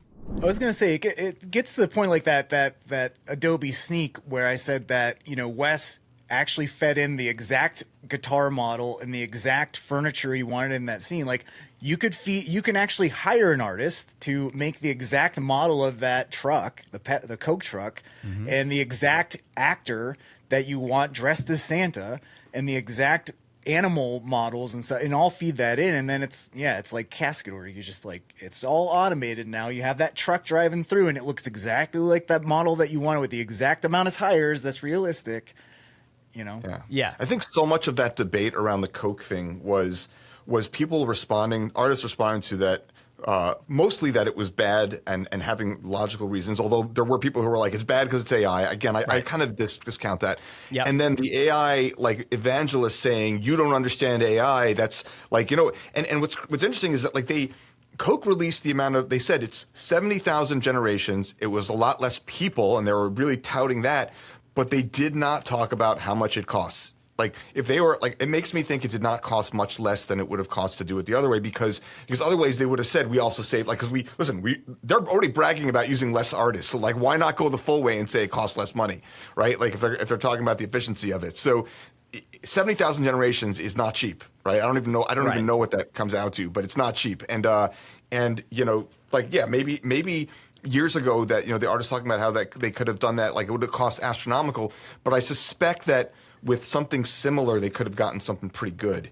Although I'm not 100% sure. It's hard to know because without the numbers, it's really hard to know. But I think that they didn't release that number because it's negligibly different than than the actual doing it by hand or by traditional methods. Yeah. All right. So let's talk about a few more things in this AI thing. So, one thing that I thought was interesting hearing from guests is like how they're actually using AI. PJ did this awesome workshop. If you're an all access member, by the way, the recording is in our community. So you can go watch that right now. I've also done an AI workshop showing some ways that we use it at School of Motion and things I'm doing. How has AI been impactful for our studio? Well, we're leaning in. We're using it wherever we can, whenever it makes sense, whenever it's a legally viable thing for our clients. I think that the broad term of AI is a little bit alarming to some people, but I think if you think about AI as, a lasso tool that pre-selects a face, that's AI. It's machine learning. It's making us more efficient, which is good because our budgets are going down. So the more efficient we can be in doing some of these like erroneous tasks that we don't like doing anyway, like that's great. So I'm not necessarily speaking to like the full, I'm going to create a shot or a whole piece using like video generation or something like that. But I do love the idea of training tools, and we are leading into training tools. So creating our own art and then using that art, characters, design, product, packaging, all of that stuff to train models with blurs. So that is something like we're really investing heavily in and building out some systems so that we can essentially kit our work in a different way for clients, that building engines to support like massive, larger iterations for social and for customizing things so they're to specific people, really building tools for our clients that are trained on our work and on our creative so that they could go further faster for them. And then kind of monetizing that a bit differently. So that's super exciting. I think that's going to be a big part of our 2026 year, is offering that to our clients, because that's a product that we have ready to go and we're doing a whole bunch of CAPES meetings about. And so, yeah, people have been really interested in it. I know laundry has leaned into AI as a question. How impactful at all has it been this year? Hugely. So many different ways. We use it, of course, for concepting and for coming up and enhancing ideas like most people do. Like you see those boards from clients all done in AI. We definitely utilize it for that. Two, a big thing for me lately is using AI audio and voiceover to experiment with different types of voices, different tones, to see what one delivery could look like a few different ways tonally, and show that and see that quickly. Share with clients, get them to buy off on it way early on, and then hire proper VO artists to take it down the road that way. I'm doing an all AI explainer video right now, all with live action, which has been pretty interesting. And I think one of the things I like about it is that it lets us play and adjust and pivot on our story and our shots and our storytelling, and kind of run into happy accidents with that. The only big challenge of it is it looks very AI, even though what we're doing is very photorealistic, and you can just tell AI has sort of become kind of a style. We use it all kinds of other different ways, though. We've been running AI models to output typography explorations. We've been using it for, AI errors and glitches, and for some of our motion graphic stuff, for like almost like plugin effects and sort of stock video and still textures. So that's been pretty cool. So yeah, it's really kind of an enhancement of our workflow. It's not really replacing our work in any major way. It's just more like some sort of like a paintbrush of help on steroids. One thing PJ said, which was cool, is like, I think a lot of AI right now is just being used on the front end of a project, because, there's always this process of like finding the style you want, finding the music you want, trying out different things. And one of the things that AI has gotten very good at is human voices. It's getting better at acting. Like, VO, I was a VO artist for a while. I had an agent and stuff. And like, the best ones, which I was not, but the best ones are actors, right? They know how to inflect and do things, right? But so in the end, like we're still at the point where a human VO artist is far superior to an AI. But when you're working out a spot and you're like, does this work better with a young voice or an old voice, female voice, male voice? You know, should they be quiet? Should they be loud and upbeat? And the way that you used to have to do that was you'd have maybe someone at your studio that can like fake it and do like a, you know, a scratch track. Or you'd get a VO agency to send you a bunch of auditions and you'd cut those in. Now you can use 11 Labs. And so that's what they're doing. They're trying out different types of voices, finding the one that works the best. Then they hire an actor that has that voice that they can then direct and actually act. I think that's pretty amazing. And I know, Aaron, you've messed a lot with 11 Labs, right? Yeah, I mean, I've used like for trying to get like if I'm doing animation with characters and stuff, and like again for the same reasons, just trying to like hear what it's going to sound like if I do that, and then like I made a short film. It was called Homecoming, and for the initial test I just used like it wasn't 11. I think it was Artlist has their own voice generator, and I used my voice, like I acted the part out and had it transform the voice. But then I threw it, like when I was ready to actually make the film, I threw it to Marta, who works as our part of our team. Marta's someone who works at School of Motion, but she's also the voice of many characters in video games, including Five Nights at Freddy's. And she actually did the real acting because they're not comparable, right? Like she knows what she's doing. She can control voice and she can take the feedback and give me more of what I wanted. But I just wanted to see what it would feel like, doing it. So like I've used it for a lot of that. I have not used it for like, I haven't released anything like that I would say professional that used it there. The one time I used it that I thought was it's like I don't think I could have found somebody who did it. They have like this voice on Artlist that sounds like the famous British nature guy David Attenborough. What? Richard Attenborough, right? Yeah, and I did like a dinosaur video that was like the dinosaur, and it was like it worked perfectly. And for that, it was like that was just like a little thing for social media that I did. I would not use that in a commercial, but I was like, this is fun. Why not just do it? So there are places that you can absolutely use it. And I think eventually people will be using this stuff when it gets better, but it really isn't quite there yet. And every time I hear it, I'm like, now I can tell that's AI, 100%. Yeah, I know Pentagram used it. I think this was December of last year. And I think it happened before or after we recorded, so we couldn't even talk about it. But Pentagram did this cool project where they needed to generate like hundreds of icons for some brand. And so what they did was they had their artists like design the look and make a bunch of icons. They fed that into Midjourney as a style reference. So now we need a house. Now we need an apartment building. Now we need an airplane. Now we need a clock. And when you do that, that's the kind of work. And this is one of the things that does worry me about like being a junior artist and trying to break into the industry, because that's a junior artist, like traditionally, right? You've got the art director and the head designer, and they kind of nail the style. This is what it looks like. Now we need 400 of them. And, that would be really expensive if you had to pay even a junior artist to do it. Now you can make as many as you want. Now you still need taste. You have to look at every single one and see, is there an error? Does this actually fit? Does it actually feel like the style? But you can think about there's lots of stuff like that it's obviously useful for. And I know laundry, PJ talked about using it. You can feed it a 3D render like you've done, EJ, and it's like, I wonder what it would look like in this environment, in this environment, in this environment. And then if you're actually going to make something with it, now you need to make that environment, but you didn't have to make it to see if it would work, right? So to me, that's kind of like the most useful thing about AI right now. There's more technical things like using it to help you mix audio. It's amazing at that. It's getting really good at cleaning up audio. There's some other interesting things too. And then I want to talk briefly about the ethical thing, because there's been a little bit of movement on that. There's something called model context protocol. I don't know if you guys have heard that term, but it's basically a way that a large language model can talk to an app. Okay, so rather than having, like, if you want to have ChatGPT talk to like our Stripe account where all of our money comes in, it can now actually like tell us like what the top countries are, and it can like actually talk to Stripe, right? And so it can do things for you. And now they're being built into apps. So people have built plugins for Blender where you can type in, make 3 spheres, oriented this way, and there's one for After Effects. Rive has one. It's an interesting idea, interesting way of using AI.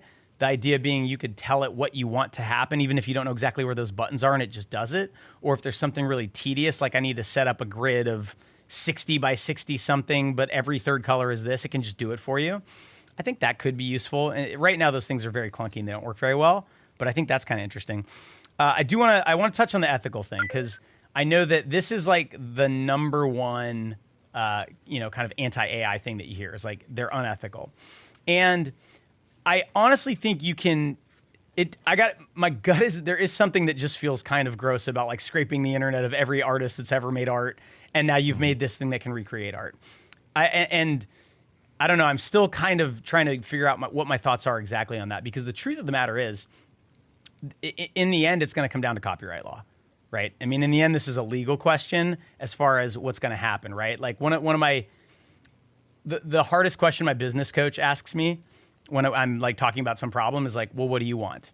So if you think AI is unethical and you rail against it, what is it that you want? Do you want it to go away? It's not happening. It's just not, right? I don't think anybody thinks that. Yeah, the only thing that's going to make it go away is when the money runs out and the companies cannot make it work anymore financially. That's the only thing that's going to cause AI to disappear. That won't happen because Google has infinite dollars and they're gonna keep it going forever. So anyway, so the ethical part of it also is more complicated than it seems, because if you really dig into the technical details of how these models are trained, it's not as if, if you're an artist and you have a JPEG of some work you did on your site, and Midjourney scraped your website, grabbed it, and trained their model on it. If you could look at the file that represents Midjourney's model, your image is not in there. It's not. It literally is finding statistical correlations between pixels across trillions of images, building a set of rules that, when applied, can create artwork tied to the language you feed it. That's what it is. Yeah, but I think it's worth. But Joey, I hear that a lot. That that ultimately the data that it is initially trained on is like terabytes, petabytes of data, and then it's reduced down to these very small files that are just rules. That's totally true.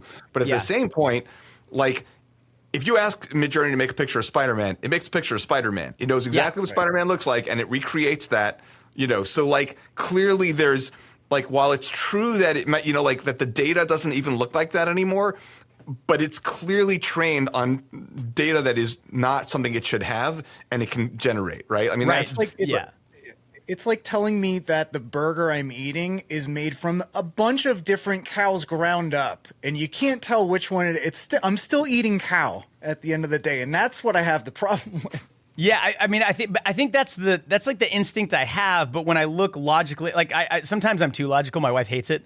Like when I look at the actual way the technology works, like, and you're right, Aaron. But what I would say to that is, if you then use the model to breach copyright by making an image of Spider-Man that you don't have the rights to, that is wrong and illegal, right? You can't make an image of Spider-Man and then monetize that. Although there are fair use rules around that. Beeple has made a career out of that, obviously. Yeah.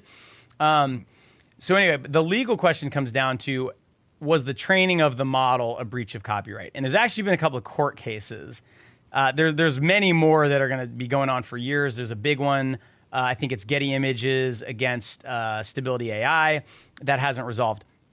The one that was interesting was Anthropic, who makes Claude. They were sued because they had a bunch of books that they trained their model on. And it ruled that it was fair use because the books themselves, the text of the books, are not in the model. And the model, while maybe capable of reproducing the book, if you do that, that's illegal. But the way they're mostly used is to make other things that have nothing to do with the book. And there's a little bit of a question of, does that compete with that author now? Because now you could write something that author may have written one day in the future, but now they can't because you used AI to write it. So that's another legal argument. But the main argument that the anti-AI crowd throws out is that, you're basically doing copyright infringement, right? But the judge said no. And, you have to really get into the weeds with the way these things work to see legally why they felt that way. The bottom line, though, is that I think that that's the way these court cases are going to go.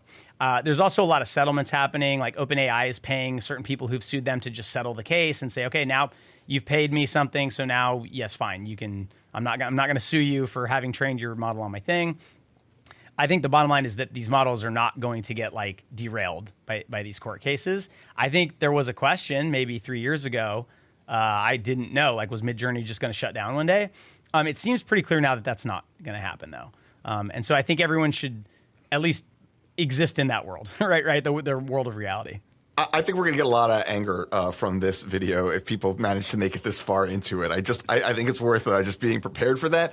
I get that, and listen, in a lot of ways, I'm angry about it too. I say, having used a lot of generative AI, like I feel, like I say, like I feel gross. It's just from the, like, it's not creative, whatever, all the bad stuff that comes with it, and knowing that, yes, the data was scraped, but it's our job to, like, this is the thing. It is our job here at School of Motion to educate people and to prepare them for a career in motion design and design and 3D. And, like, the fact is that this stuff is all being used, and you just, like, it would be wrong for us to not be talking about it and to saying, like, recognize the reality of it and to convince you the opposite of what the AI tech bros want to convince you it's the only thing that you should be using. Like, we're saying, no, like, they're not 100% wrong. They're just not right. You know, like, right. Like you got to ignore their hype and recognize that, like, there is some element of truth to it. And as much as you don't want to hear it, like, I don't want people to not have work when they can, just because they're convinced that it's wrong. Like, this is the nature of how it is going to be. Yeah. I would, and I expect that some people will not like what I'm saying. That's fine. It's how I feel right now, and my views have evolved. You know, they will probably still evolve, and maybe next year I'll feel totally different. But I'm also I'm really leaning on the pragmatic side, and I love that you guys you're a good counterpoint to me, because I'm very logical, and the bottom line for me is, like, I would feel like I'm committing malpractice if I told people, yeah, these things are unethical, don't use them. You could feel that they're unethical. I do think that intelligent people could disagree on how unethical. I wouldn't say that it's zero. Like, I definitely wouldn't say that. I also don't think it's the same as stealing someone's art. I feel like that feels a little too far for me. I don't know how you guys feel. But in the end, it's pretty clear these tools are here. Everybody's using them, right? And this is not like this is going to happen. It's happening. Not everyone's talking about it yet. I'm trying to help push that. I wish more people would talk about it. I wish more studios would, in their breakdown page, explain exactly what they were doing, so that everyone could see, like, look, you know, if the biggest studios on earth, and they are using AI, like, on lots of things, maybe it's okay if I test it out. I dip my toe in. And then what you'll likely find, if you haven't done that yet, is it's not as useful as you're going to think from, like, reading the internet. You're going to figure out really quickly, oh, I have to use it as just any other tool that has strengths and weaknesses, you know? Yeah. There you go. All right. I think, you know, we've said a lot about AI, and there's probably more we could say, but we also need to land this damn plane, okay? All right, so do it. What we're going to do is we're each going to make some predictions, okay? So I broke these up into easy and harder predictions and a little bit of advice. Easy predictions. Blender is going to continue to dominate the 3D news cycle. This morning, before we started recording, Maxon did release their December release, and there was a lot of cool stuff in it. It wasn't like, yeah, it was pretty cool. It's cool if you're like a professional doing motions. That, like, they added a bunch of really neat options to the cloner, where now you can, like, distribute things in cooler ways, and there's a stack mode where it'll, like, automatically, like, close the gaps between clones, like if you have different sized books or something. I mean, there's a lot of useful stuff. So I would love to see Maxon, like, have a really strong 2026 and beef up C4D. But I think Blender is just going to continue to dominate there. Rive, I think, is going to have a giant year next year. With the release of scripting, they basically completely closed the gap between them and Flash. And now that real developers can come in and build anything that they can code, you're going to see some crazy, wild stuff coming from Rive developers. And as more developers are pulled to Rive, you're going to need more designers and animators doing the same thing. And so I think I keep saying it, you know, Rive is the most important motion design app of the last 10 years. I think next year is going to prove that to everybody. Unreal, you know, I think I don't think much is going to change. I think it's going to get better, and the motion design tools are going to get better, and more people are going to use it. I don't expect explosive growth next year. I feel like there's just so much work to be done to really make it usable in our space. And that's just going to take time, and it's going to take user feedback and all that. But a lot of networks are really leaning into it. And so I think that, you know, it'll just see, like, more steady adoption. Adobe is going to release more AI stuff. Some of it's going to be really cool. Some of it's going to be, you know, kind of gimmicky. It's going to be interesting to see what happens with now Affinity in the mix. But I think Adobe, you know, if you look at social media, there's people yelling at them all the time. But if you look at their revenue numbers, not their stock price, but their revenue numbers, it's up and to the right. And I think a lot more motion designers are going to start using Figma, and probably Cavalry too, because they're starting to really break through the noise. And a lot of companies are Figma first. So even if you're using After Effects to animate, I think Figma is going to be more and more expected that you know it. And the good thing is we have a course coming out next year teaching you the basics of Figma, and it's not that hard to learn. Okay, harder predictions. I think the AI vibe shift will continue. I think we'll start to see some really big studios be very, like, you know, you already got Swarovski, you got Laundry, but I think we're going to start to see hopefully like one or two big studios, like the name ones, the names that I won't say right now, admitting and talking about how they're using AI. And hopefully that makes it less scary for everybody, because when you see how much work it still takes, even with AI, you're going to realize, okay, so I see how it saved them some time. I see how it let them scale this a little bit, but it's still a ton of work. Like no matter how you do it, right? Good work takes time and a lot of effort. The economy. This one's impossible to predict. I think PJ actually had the best take. He said he doesn't think much is going to change. It's still going to be uncertain. We're probably still going to get a little bit better next year, but I wouldn't expect like, everything's fine again or some terrible doom cycle. I think it's probably going to be kind of like it is now, but a little bit better. And one big thing that, and I've mentioned I'm nervous about it, is just the junior problem. Like as companies, it's not just because of AI. That's part of it. But companies are all trying to get leaner now and be more efficient. And one of the ways you do that, I mean, you know, like our own, like just to like say this for everybody, like, you know, at one point we were like, we could use some help, you know, with marketing. And, you know, you can go out and you can find like a brand new junior person that's like within our budget for that. But a lot of times it's better to get someone who's just awesome and like, you know, maybe get them for 10, 15 hours a week, right? And you're paying the same, less hours, but you're getting more output. And I think a lot of companies are doing things like that. It'll be interesting to see how that trickles into motion design. That's kind of a more just general business thing that's happening. But I hope that some of the younger artists listening to this take some of the advice we had about don't just focus on your craft, focus on the business side too, because it's more important than ever, you know, the basics, like learning how to market yourself, learning how to do sales. Doesn't have to be that scary. And just networking. Like that's honestly the secret. And Haley will reiterate that, I'm sure. So here's the advice. Stop thinking about motion design as a career vertical that you enter. It is a toolbox.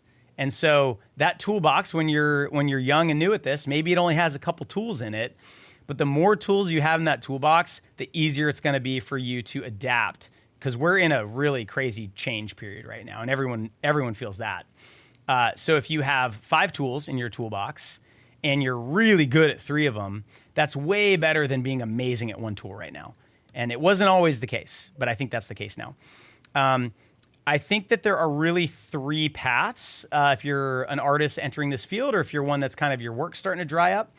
I think there's kind of 3 ways you could look at this. You could be a full stack creative generalist, where you can design, you can animate, you know, some After Effects, you know enough about UX and UI, you can use a little bit of Rive, you know how Lottie works.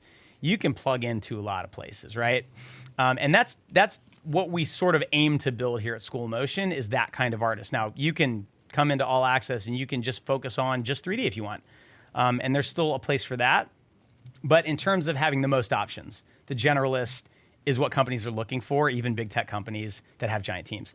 Path 2, and I think Joey Judkins would agree with this, is sort of the developer adjacent interactive specialist. UI and UX motion is just exploding. It's everywhere.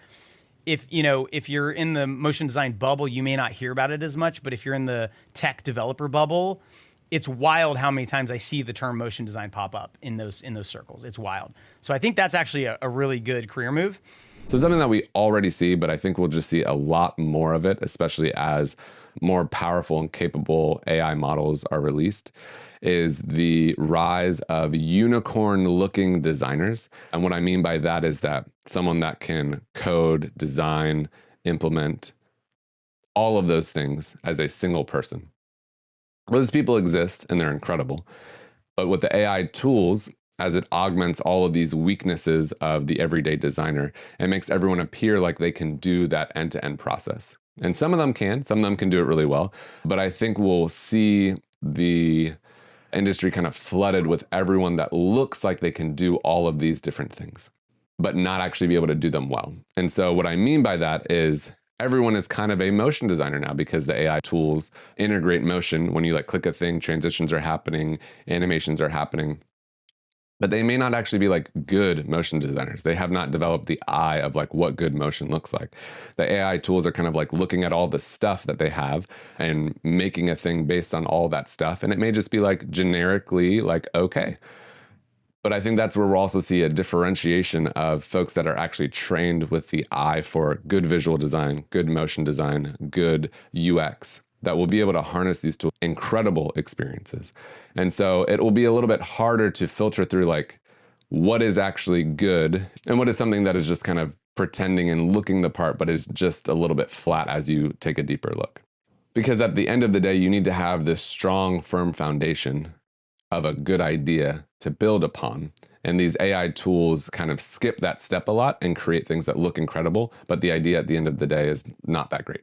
Another thing is just, what do we actually call ourselves as motion designers? As these tools augment all of these weaknesses of now we're able to actually create an entire website or an entire app. Are we just motion designers? Are we UX designers? Are we all just problem solvers? So I think having clear terminology of how do we actually title ourselves as motion designers, I think will be helpful, just especially as like we are job searching, as we're positioning ourselves in our current like jobs and companies, or marketing ourselves as freelancers. Like, what are we actually doing? What are we actually still offering? Because we have the opportunity to do all of these different things with these new tools. And so I think just getting clear on that. So it'll be interesting to see how that shakes out over the next several years as these tools become more and more prolific and accessible. And then another big thing that a few people said is actually expanding is experiential and spatial design, because we were kind of cooped up for the COVID years, and now everyone's still somewhat separated. Like, we haven't quite come back together the same way, and people are craving being out in the world, in environments. And so there's actually like a lot of those projects happening, and you've got things like the Sphere, and every stadium now has 50 screens all over it. And there's actually a lot of work for that too, and that's really fun, rewarding work. I think and hope that the industry in general is maybe going to stabilize a little bit. I know it's been a tricky couple of years for a lot of people, especially in the freelance world. Weird tech layoffs and financial instability and things like that. I don't know how much that second one is going to stabilize, but people still need video stuff, and I also think that a lot of people are kind of realizing that AI is not just the easy button solution to everything that it was marketed as. So I think people are going to realize that they still need a lot of stuff, and humans are still required to do a lot of that. But I think my biggest prediction / hope is that people are going to see more and more that generative AI tools are not really a good fit for the workflow when it comes to high-end visual effects or CGI. It's really hard to fit them in movies or video games. I know Ubisoft is now trying to create a full AI pipeline, and I think that's going to fail quite a bit. I'm talking from experience. Like, I worked on big video games before. I just don't see how they're going to be using these tools. And again, AI was around, and like machine learning was around for the longest time. In video games, you have AI agents. They have their own kind of set of rules, and they're making things. And in that kind of way, I 100% use the technology. Just don't use it to replace the artists, and don't use it to replace that process, because then, I just think that's a slippery slope. I mean, my main prediction, people are going to keep making cool stuff, and they're going to keep valuing what humans can actually make. Are the number crunchers going to value it? No, but guess what? They never did. All they ever wanted was the cheapest thing that anyone could make, right? And they didn't really care what it looked like. So that's always going to exist. And hopefully we can all make good things that are actually meaningful and require your creative human brain to do it. So I would say become AI fluent. You don't need to be dependent on it. That's not a good idea, but I think you really are kind of nuts at this point if you're not familiarizing yourself with what it can do, testing a few things, and you might find that for some specific thing you do a lot, it can save you time or help you make your client happier. And here's the big one: develop taste. And next year, I'm going to be harping on this, and we're going to try to find more ways. We're revamping our design curriculum kind of around this idea. I've heard from a lot of studio owners that this is the missing piece. There's a lot of young artists who are amazing at Blender, like 14-year-olds that know the whole thing, right? It's scary. People who have watched every After Effects tutorial and they're 18 and they know it inside and out. Without taste, you can get work, but you're not going to get good work, and it's going to be hard for you to grow. And taste is a hard thing to develop, and you really need to make an effort to do that and go out and find stuff and reverse engineer and figure out why you like it. And once you can start naming why you like it, now you've got a little bit of taste. And if you just keep doing that, I think that's probably the biggest unlock, other than being good at sales, for anyone's career in the future. So there you go. My predictions, my advice. I do predict that there will still be a lot of instability in 2026. A lot of policies that are going to be slingshotting around that are going to, people consider marketing at the end or towards the end of a product cycle. And so they're not going to be thinking about marketing if they're thinking about how they're going to make things or where they're going to come from or what they're going to cost. They're not thinking about marketing them when they're on shelves until all that other stuff is figured out. So I think it's still going to be very rocky for us, which means that there'll be a lot of hurry up projects. So what I mean by that is people will call last minute and say, we finally got the green light, go, go, go, So I think it's going to be really quiet, and then all of a sudden the phone's going to ring and it's going to be go, let's do this. On the entertainment side, that's more brand, product, CPG kind of stuff. On the entertainment side, we're going to see all these kind of platforms stabilize. So I do think we're going to see a rise of work out of them. All these big ones that are consolidating are going to kind of go from reducing and contraction to getting to the vision stage of that. So I think we're going to see a lot more aspirational jobs that are okay, now that we're done with the wreckage, what are we going to build? And I'm really excited about that, because I think that's both brand and entertainment when you think about all these studios and how they're going to rebrand and how they're going to push content in the world. And they're going to not just rely on legacy work that's been created, but lean into creating some new stuff. So I think there's going to be a lot of opportunities there for people like us. What else would be good to talk about? On the advertising side, I think we're going to continue to see the consolidation of really big organizations. And I think it's just a giant black hole of all the advertising agencies. So we'll see them continuing to consume themselves into one mammoth thing. And they will absorb all the work and keep all of it internal and create AI tools to crank out super subpar work into the world. So while that's bad, it's also an opportunity for brands to think a little differently and to work with smaller, medium-sized agencies and companies, or if they have internal agencies, work with organizations like our studios to create beautiful work that allows them to stand out in what is a bland landscape.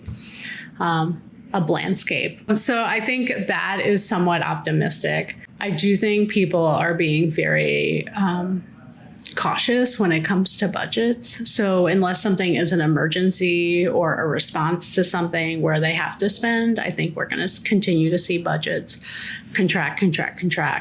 And so that's not a good thing. But, in situations where people are looking at growth and new brand vision and all that, I think we'll see an expansion of budgets, because I think people are going to be excited to invest in new visions for things. So yeah, that was a little contradictory, but I mean both of those things. So the everyday work, I think, is going to continue to get tightened, but the big picture thinking stuff, it's where there's white space and people really want to invest in something that stands out. I think there are going to be bigger, better budgets for us. And yeah, I hope for the year that the work is a little bit more spread out, that it's consistent, and we can kind of get a sense of what a new normal is.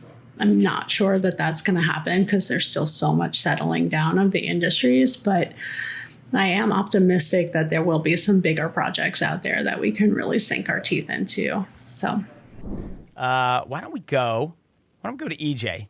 He's got some thoughts. So we mentioned how Maxon just kind of came out with their new December update. And so I'm very encouraged that there is a lot of new MoGraph stuff in there, because literally just, earlier in this podcast, I said about how they really need to double down and focus on that area and focus on their strengths. So hoping they can keep pushing in the right direction there and lean into what got them there, which is the MoGraph stuff and the ease of use. I agree with you, Aaron, that I think there's something bigger behind the scenes, maybe with the whole autograph thing. So maybe we see that first iteration of whatever that is in 2026, and hopefully they didn't just kill it, right? I think that 2026 will be the year where AI becomes less of a scary headline and more of a boring, useful tool.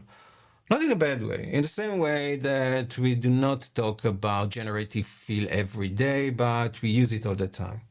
I think we'll see AI baked into more workflows, especially cleanup, tracking, relighting, and rotoscoping. And people will finally stop arguing whether it will replace them and start asking the real question, how much time did it save me this week? I also predict that 2026 will be the year motion design gets more real-time. AE will stay strong, but more workflows will move toward GPU acceleration. I think tools like Unreal Engine will get more users and hopefully easier workflow for newcomers. We'll also see more code-based animation and interactivity, and things like Rive are going to shine. More apps will be used online using a website without the need to download and install a desktop copy. I think we will see more hybrid artists, so not just motion designers, but people who mix 2D, 3D, AI, photography, illustration, and maybe a bit of coding, who knows. The job titles probably will get weirder. People will introduce themselves as visual system designers or content alchemist. I don't know. The industry is changing fast, and the artists who know how to glue multiple tools, this one will thrive. I also predict that in 2026, someone will tweet that After Effects is dead, and the entire industry will stop what they are doing for full 24 hours only to return to their AE timeline and compositions and continue working like nothing happened. I also predict we will still not have folders in the timeline, but we will probably get at least 3 new features nobody asked for, yet we'll quietly use every day. But seriously, my real prediction is that 2026 will be the year of clarity. The last few years were a roller coaster for new tools, new AI models, new workflows, and general chaos. I think we are finally settling into a rhythm. Artists will figure out what they actually want and what fits into their pipeline instead of jumping on every new shiny thing, and studios will probably rediscover the value of experienced designers who knows how to tell a story and not just press buttons. I really think AI is getting ridiculous. I think with the launch of Nano Banana Pro, I always call it Nano Banano, so I'm glad I didn't. But now I've told on myself, so that's fine. But Nano Banana Pro is really exciting. It's very, I've seen some demonstrations of it, and it is amazing. It's a little scary, but it's amazing. I personally really enjoy the videos of the dogs that are on the kind of Ring doorbell feed, and they open their mouths and water shoots out at an old lady. I an avid consumer of those types of videos, and I think that's the perfect use of AI. But so the AI video generation and image generation is getting out of hand. It's ridiculously good. The Gaussian splat is super cool. I am too dumb to fully understand it from a mathematical side, but from an artist side, it seems really neat, and I'm happily and excitedly cheering from the stands for the people that actually understand it. I think Rive is doing some really exciting things. Unreal has had some big moments this year. Obviously, School of Motion has done a lot with them. And I feel like I see a lot more people either moving to Houdini, or Houdini's just getting a lot more love in the public sphere. So it means one of two things. Either normies are starting to be, integrated into the Houdini pipeline and they're starting to appreciate Houdini. And so you have normal people now kind of taking over that space, or the Houdini users have been outside, they've breached containment, they've touched grass, and they're starting to gain a social conscience. So between those two, it's kind of cool to see Houdini in the limelight a little bit more. Now, when it comes to AI starting to get better and perhaps taking our jobs, especially in the 3D field or in the design field, perhaps this is my own hubris. Perhaps this is a product of me just being young, but I really have no AI anxiety. I don't really care that much. Again, that could be because my brain just finished developing and I'm still a little bit of an idiot, but I don't have a whole lot of anxiety about it. I think that the world works in patterns and pendulums, and it's bound to swing back the other way. The better AI gets and the more convincing it gets, the less need there is for kind of the low barrier 3D work. And perhaps that means the market gets a little bit slimmer. Perhaps that means there are some artists that are put out of jobs, but it's only going to happen if they're unwilling to adapt. And I know that might be a controversial statement, but I think that adaptation is a large part of the artistic community. I think you've seen it all throughout history as new technology gets introduced, as new things become automated. There are always going to be people that are put out of a job, but the people that are willing to adapt and learn the new tools or to become better at their craft or find a niche in there, they're always going to survive and they're always going to excel. So I'm not really worried about the introduction of some of the new AI technologies. I think, if anything, it will just help us get better. And hopefully everybody watching this is fully aware of all the tools that are out there and are willing and able to adapt to fit the model as we push forward. As far as predictions go for Blender in 2026 or going forward, with the launch of Blender Lab, I think it's safe to say that there's going to be a lot more experimental features and some new pioneering done in that way, whether it's stylistically or actual new tools. I think it's going to be cool to see a dedicated space for artists to experiment and to kind of break the rules and break the technology. I think that's a huge thing. So hopefully that means we're going to get a lot new technology or a lot new workflows, and I think that will be really exciting. Blender is always been very good on presenting new ideas. So that's exciting, and it might just be wishful thinking on my part, but I am very hopeful and a little bit confident, just based on some things that I've seen, that Blender will be taking a few more steps towards the MoGraph space and starting to open up tools to that.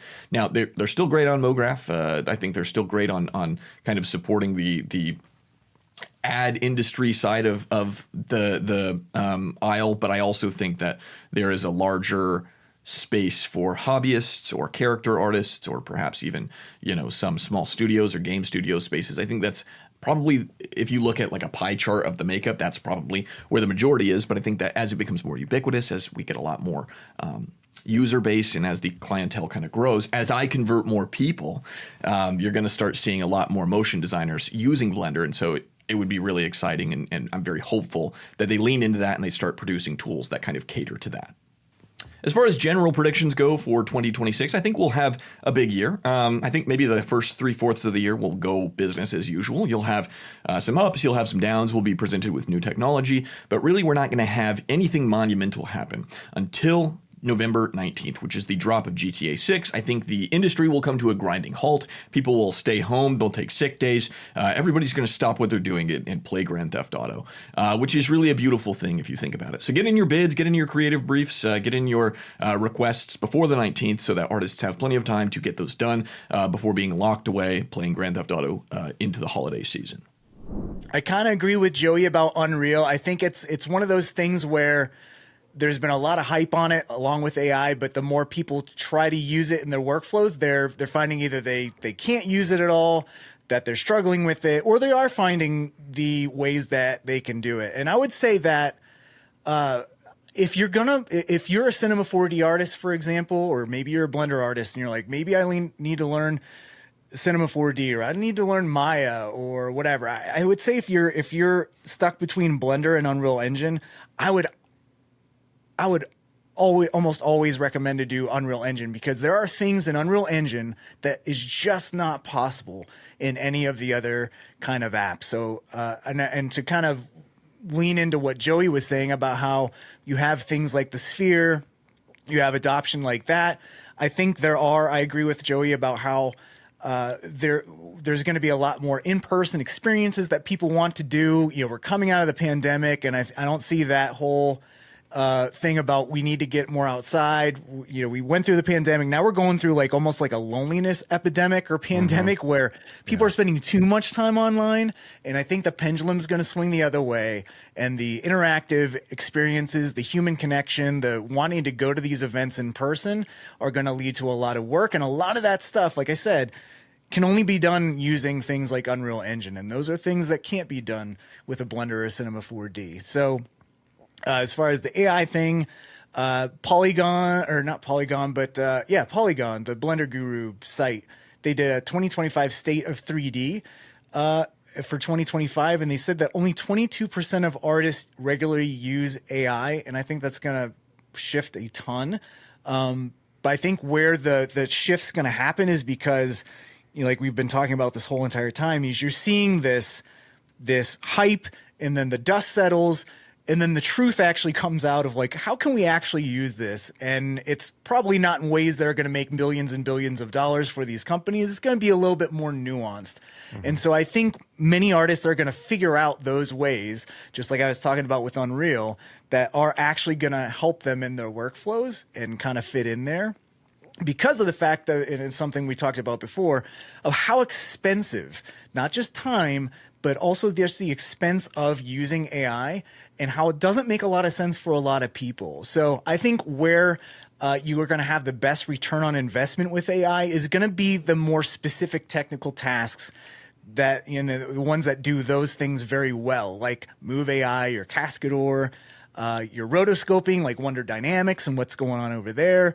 I think the ones that promise to do everything and anything are not the ones, because they might claim to do that, but you're going to have to do a little bit to clean up a lot of stuff. I have a feeling that at some point in 2026, we're going to see a foundational breakthrough in generative AI, probably in the video space. I just feel like, knowing how fast things have been developing, we've kind of hit a bit of a plateau. There's been these incremental improvements.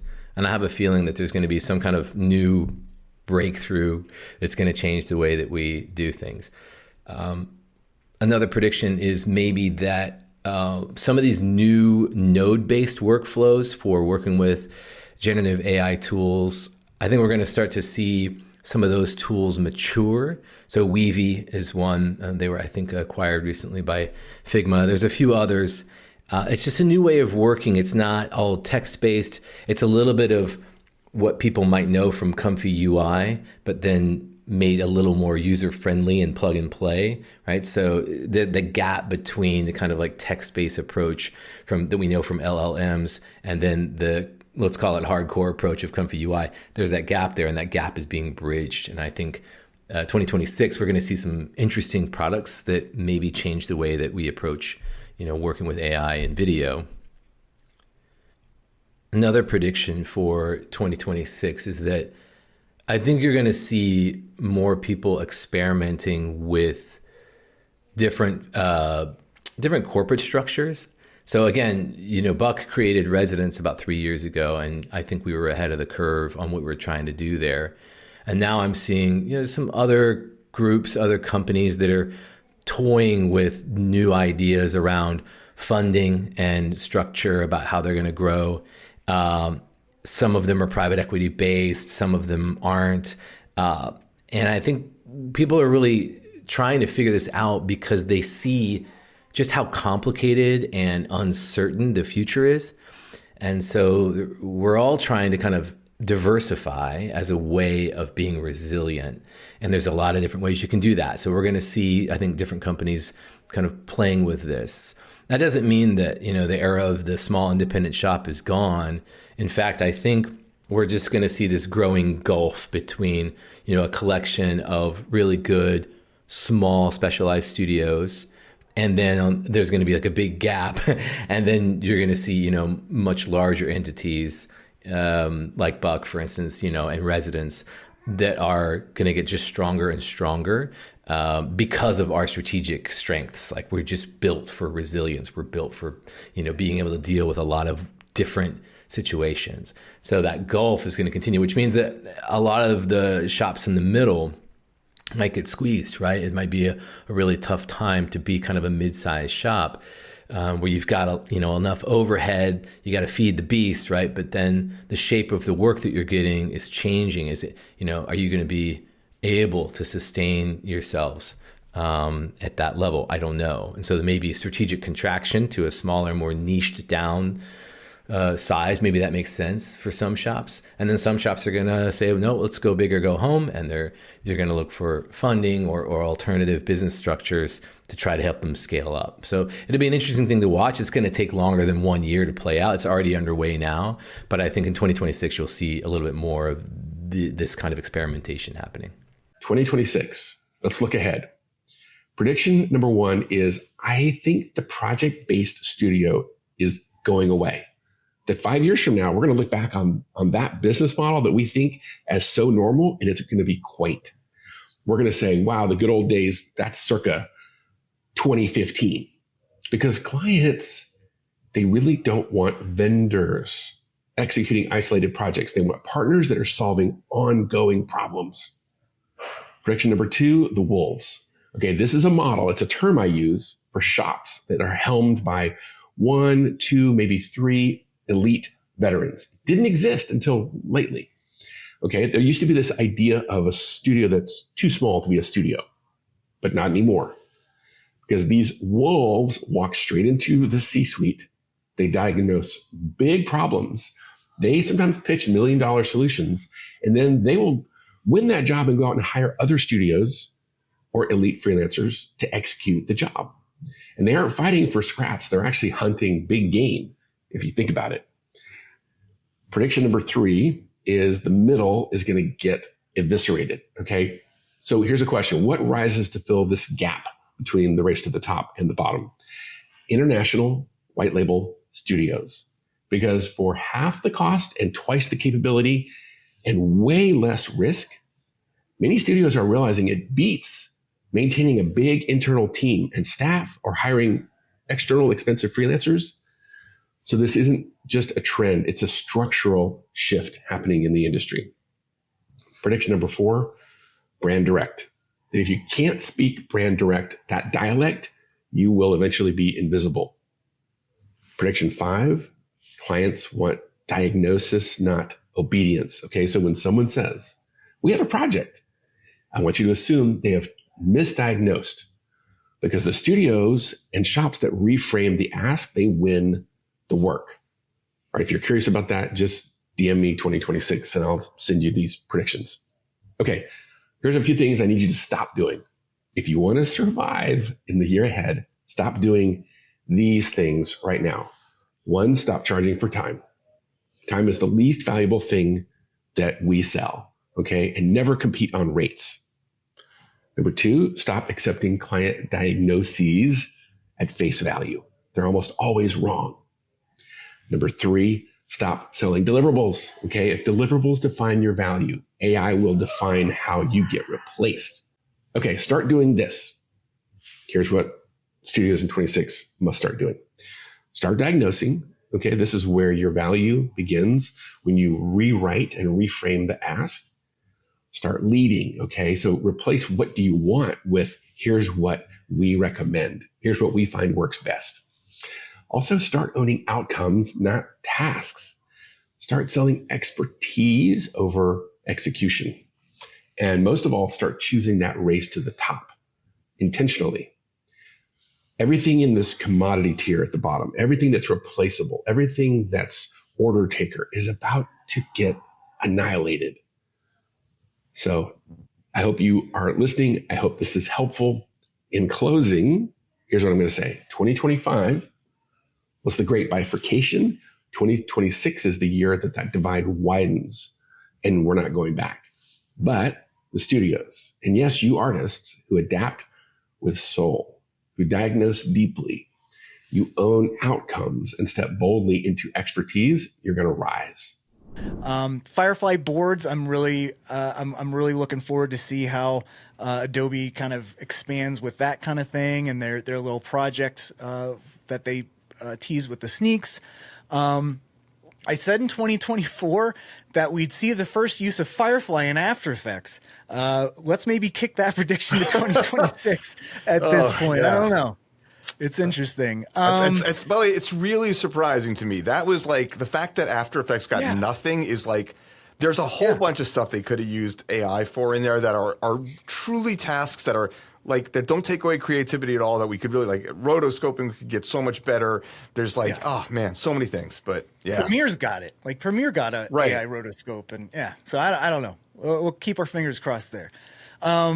So community, I think I say this every year just because I think every year community is going to be more and more important. As Joey alluded to, like networking is going to be huge. Like how do you stand out from the slop? Because the slops and the noise is only going to increase online. So it's, going to events like an NAB or a Camp MoGraph or just being in as part of a community somewhere, whether that's a Discord or, School Motion community. Like we have people that get jobs through connections that were made on just your community platform here at School Motion. So it's only going to be more important to kind of plug in and not just be isolated. So like the community is great. Like we're friendly people, so don't hesitate to reach out and just chat. Like we love to nerd out about this stuff. Like everyone loves nerding out about design and stuff. So don't be afraid to kind of plug in, find your people. We're a bunch of weirdos, so we're your people. So my predictions for 2026 are that soft skills are going to become extremely important, and also how we communicate with our clients and our potential clients. There's a huge amount of people out there who don't really understand what motion design is and how it can help them. And I think that is a massive opportunity for us. So you could think about who are some of the ideal clients that you would like to work with, and how can you communicate to them in their language that they use, what their problems are, and how you can use animation to solve them. I think going forward, motion designers will have to become a bit more like creative directors, a bit more like strategists, because by doing that, then this is really helping you to elevate beyond, potentially what AI could do in the future. And I think that that's going to become more and more important. People will always want to hire people that help them to solve problems. So really focusing on that and how you can help your client to solve problems is going to be really, really effective and really, really important in 2026 and beyond. My second prediction is that I think we're going to see a lot more motion designers and animators making their own content. And what I think an interesting idea is, because we have a lot of brands paying influencers a lot of money to share their products on their platform, I kind of wonder whether there's an opportunity for animators and motion designers there. Because instead of kind of showing a video of yourself talking about the product or something like that, I wonder if it's more about motion designers using animation to promote products, but also then promoting it on their own platform. Because if you had your own audience and a brand really liked you and your audience and your style, then it makes sense that they would not only pay you to create the animation, but they would also want you to share it on your platform, and you could charge for that. So I think that's a new idea that's kind of interesting. And there's probably some animators out there doing that, but I don't hear a lot about it. So I think in 2026 and beyond, that could be something that's really, really interesting. I want to kind of talk about anxiety. And I think what we've seen is like a lot of anxiety. And I feel like hopefully maybe listening to this podcast is a little bit cathartic, because I hope the message that you're hearing overall, and is something that I like to talk about a lot, is that if we've learned anything from the beginning of this, 2025 to the end, is that AI is not all that it's cracked up to be, in that we are still very valuable. The skills that we have, Joey likes to talk about taste, like even that is super, super important. The skills we have, the tools that we use, the barrier to entry that we have right now is so low. It's even easier to learn things if you really want to learn them. Realize what you have and what opportunities we have as artists that set us amongst people that think that learning art is a waste of time or isn't important or is too hard. Like we love it, we do it. Like that's a leg up we have on a lot of people out there. So obviously AI is going to continue to have a strong effect on things, but thinking about it on just the way that we look at or feel about the content that we see everywhere, we're definitely going through a pretty intense slop cycle. Like I feel like every time a new wave of VO or Sora rolls out, you get this flood of lizard brain content that you almost can't turn away from when it's Mr. Rogers smoking a blunt with Tupac, or a chiropractor that's working on an elderly person and breaks the table in half while they're on it or whatnot. Those things all appeal towards these just basic psychotic things that we all have an urge to see or witness. But we're also seeing that any kind of fidelity or production value, it can all be generated somewhat effortlessly. And I think it's really going to change the way that we relate to or think about sophistication of execution and production value and visual effects and epic scope and scale when we're inundated with that sort of content and material. It can be overwhelming. I mean, I feel like these sort of tools, and I really don't like the idea of the AI tool itself also becoming its own mini TikTok where you're just swiping from one AI generated video to the next one to the next one. It's sort of like saying we've now concocted a formula for Coca-Cola that's we just fill a glass 90% of the way with pure cane sugar and then pour a little bit of soda on top of it. It gets to be too much at a certain point. And any erogenous zone, there's a point at which you're just ooh, I actually am now uncomfortably overstimulated with what you're putting on me. And I think we're going to see trends that start to shift away from just fidelity and spectacle and scope and scale and production value being things that we put value in, right? They may even be devalued altogether, which is possibly weird or creepy for an entire industry where so much of the work that we do is just to make sure that things look expensive and look that energy has been put into it. But there's always also been spaces where in motion design, the point is not to make something look expensive, but it's to make it look gritty or edgy or unexpectedly natural or unusual or whatnot. And there will be some really fascinating opportunities in those spaces because I do think we'll see amazing, spectacular visuals. And even if it's something that's created by Christopher Nolan and it's all in camera, my kids may look at it and just be like, oh, it's probably AI. And, that's sort of soul crushing to a certain point. We are just going to start to not care as much about that impressive fidelity or execution. Now, the other side of that is going to be that when people want the takeaway to be that this was expensive or there was a significant investment put into making this happen, we're going to see a whole other level of craft and care that's applied to the creation of these things. You've probably seen the Apple TV logo animation, which is shot practically using plates of glass that are immaculately lit and prepared in a practical real-world studio setting.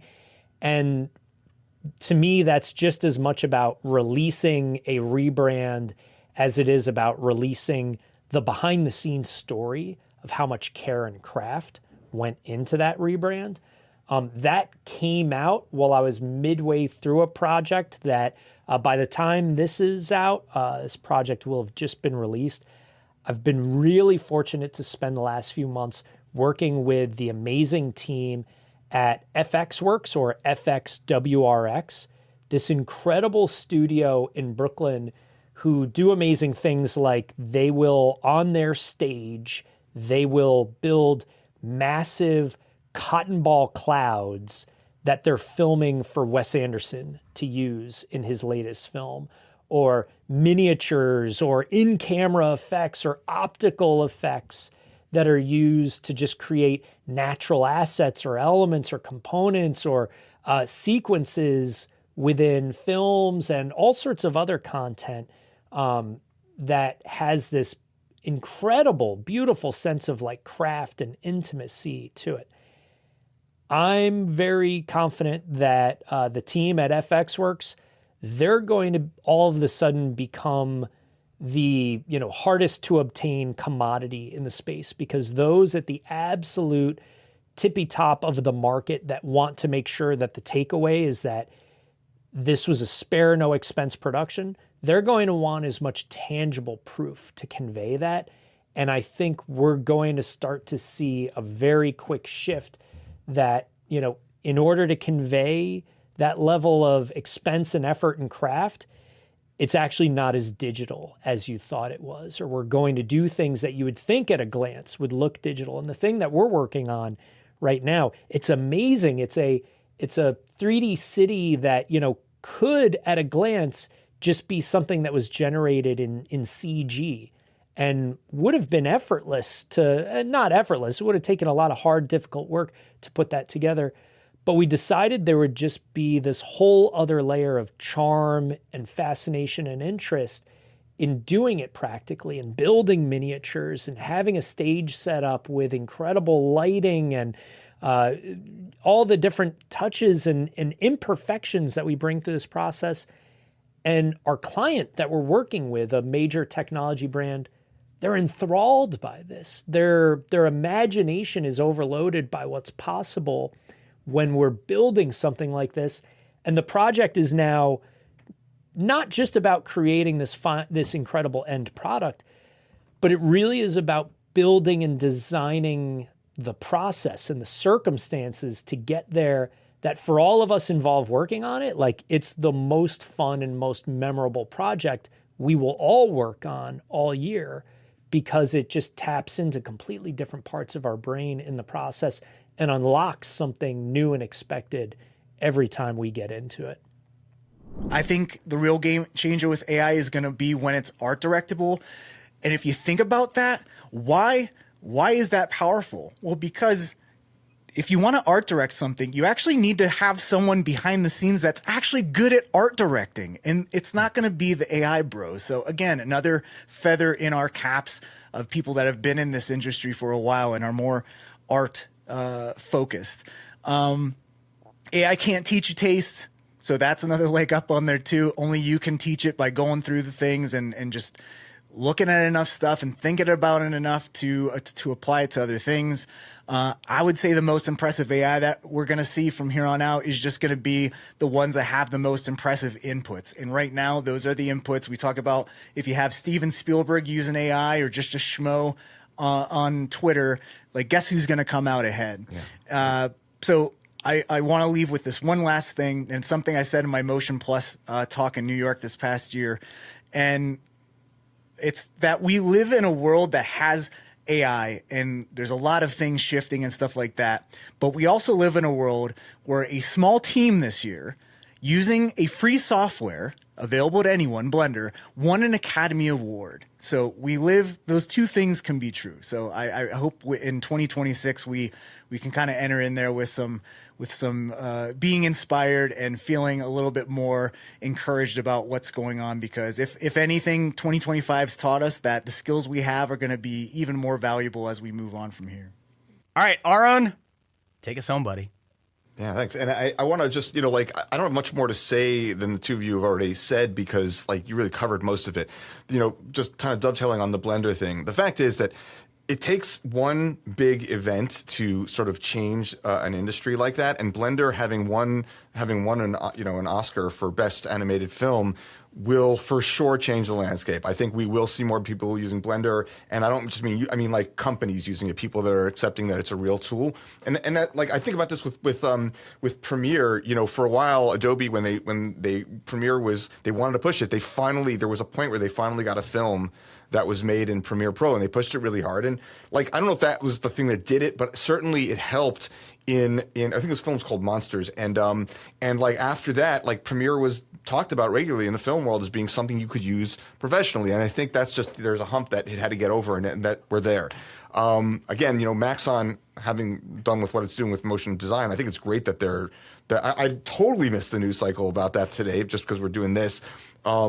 And I'm excited because, like, MoGraph is still really awesome in Cinema 4D, and I love what you can get out of that. So I want to, like you, I want to see them succeed. But for character stuff, I think, character stuff and modeling, like, Blender has really got a lot for itself. So I think we'll see how it goes. I'm excited for it. I actually think Unreal may have a little more pickup than you guys do, but only specifically in the live broadcast area, because they're bullish on that right now. Like as much as sort of stuff has fallen off, they're not pushing as hard. And, Epic went through this big, letting go of people and their budgets and all of that. They're still putting a lot into making it so that it works really well for live broadcasts. And they released that free template, and they had a whole big, promotion around that near the end of the year. So I think that they want that to succeed more than most other things they want for motion design to succeed in. Like, I don't think they expect it to replace Cinema 4D as the beautiful kind of stuff that you can get out of really high end stuff. But I think that for sports and esports and any other kind of like graphic like that, like, there's something to that, and maybe the news as well. And I think they're pushing that. So I think we will start seeing more of that this year. So I personally think that the main buzzword of AI, I think, is calming down a bit. I'm seeing a lot more jobs where AI is being generated, and then compositors are being brought in to clean it up and make something with it. I still think that there's going to be an adoption for real time. It's still growing. There's more needs for it. I do think it's going to take a while. As much as the tidal wave of real time is coming, and it's going to be here and it's going to take over. Like a lot of things, I think it is coming, but it will be slow. I do think that AI will continue to help enhance, or I do think it's really sinking in as helping learn and problem solve. So for the Unreal standpoint, there's a billion settings in there when something goes wrong. It's a lot nicer now to not feel like I'm hung up with all these learning curves, where I can ask something like ChatGPT very specific questions of, like, how do I do this? Or what is the problem with this? And it can walk me through steps, which is way faster than watching tutorials for a lot of these granular one-off problems that continue to arise. And I also think too that, AI, as far as asset generation, whether it's images, chunks of video, or models, I think is going to continue to grow. And I think in an environment like Unreal, where you're pulling all these pieces into a library and then assembling, I could see when the quality gets there, I could see where AI is going to help smaller teams be able to do more with less. I do see more AI tools. Like everyone just seems to be AI powered. I don't see Unreal being any exception. I know they're even talking about a new version of the engine in a year or two. And some of the roadmap that I'm seeing for that looks pretty crazy if they can do what they want. So I do think it's going to continue to get in and help absorb a lot of these small, obnoxious tasks, which there's a lot in Unreal. So really looking forward to helping that streamline that. Like you mentioned, like we've talked about before, Autograph, like if we don't see a final product out, we're going to start seeing hints of it for sure. Like it to me, like it's so obvious. Like the moment they bought it, like I was like, that is, like, people are like, well, why would they want that? It's so obvious to me. They have so many tools that are right now reliant on another big company that they cannot control. And they have this tool, even if it's not going to be like as robust as After Effects, it may be a really good compositor and you might use it for that and then have all these little effects in there, or maybe for editing. I'm really curious to see what happens, but I know that they've got these tools and they want to put them somewhere. And so I really believe that we'll see something from them there. And as far as AI, like we've all said, look, it's being used. It's going to be used. There's still a strong public resistance to it, but the studios are using it, and that's going to fall off very quickly. It might be 2027 before it really lands, but it's landing like sometime really soon. And I think that the thing to remember is that whatever else the hype you hear, all of that, it's going to be very different than the way the tech companies are pitching it. It's going to be used by pro-level people who understand complexities of production, who have knowledge of how cameras work and lighting and all of these things that we've talked about. That is what's going to ultimately be in desire. So like, yes, learn AI, but if it's the only thing you're doing, like we said it before, it's not enough. We always think there's some big change year to year that's going to happen.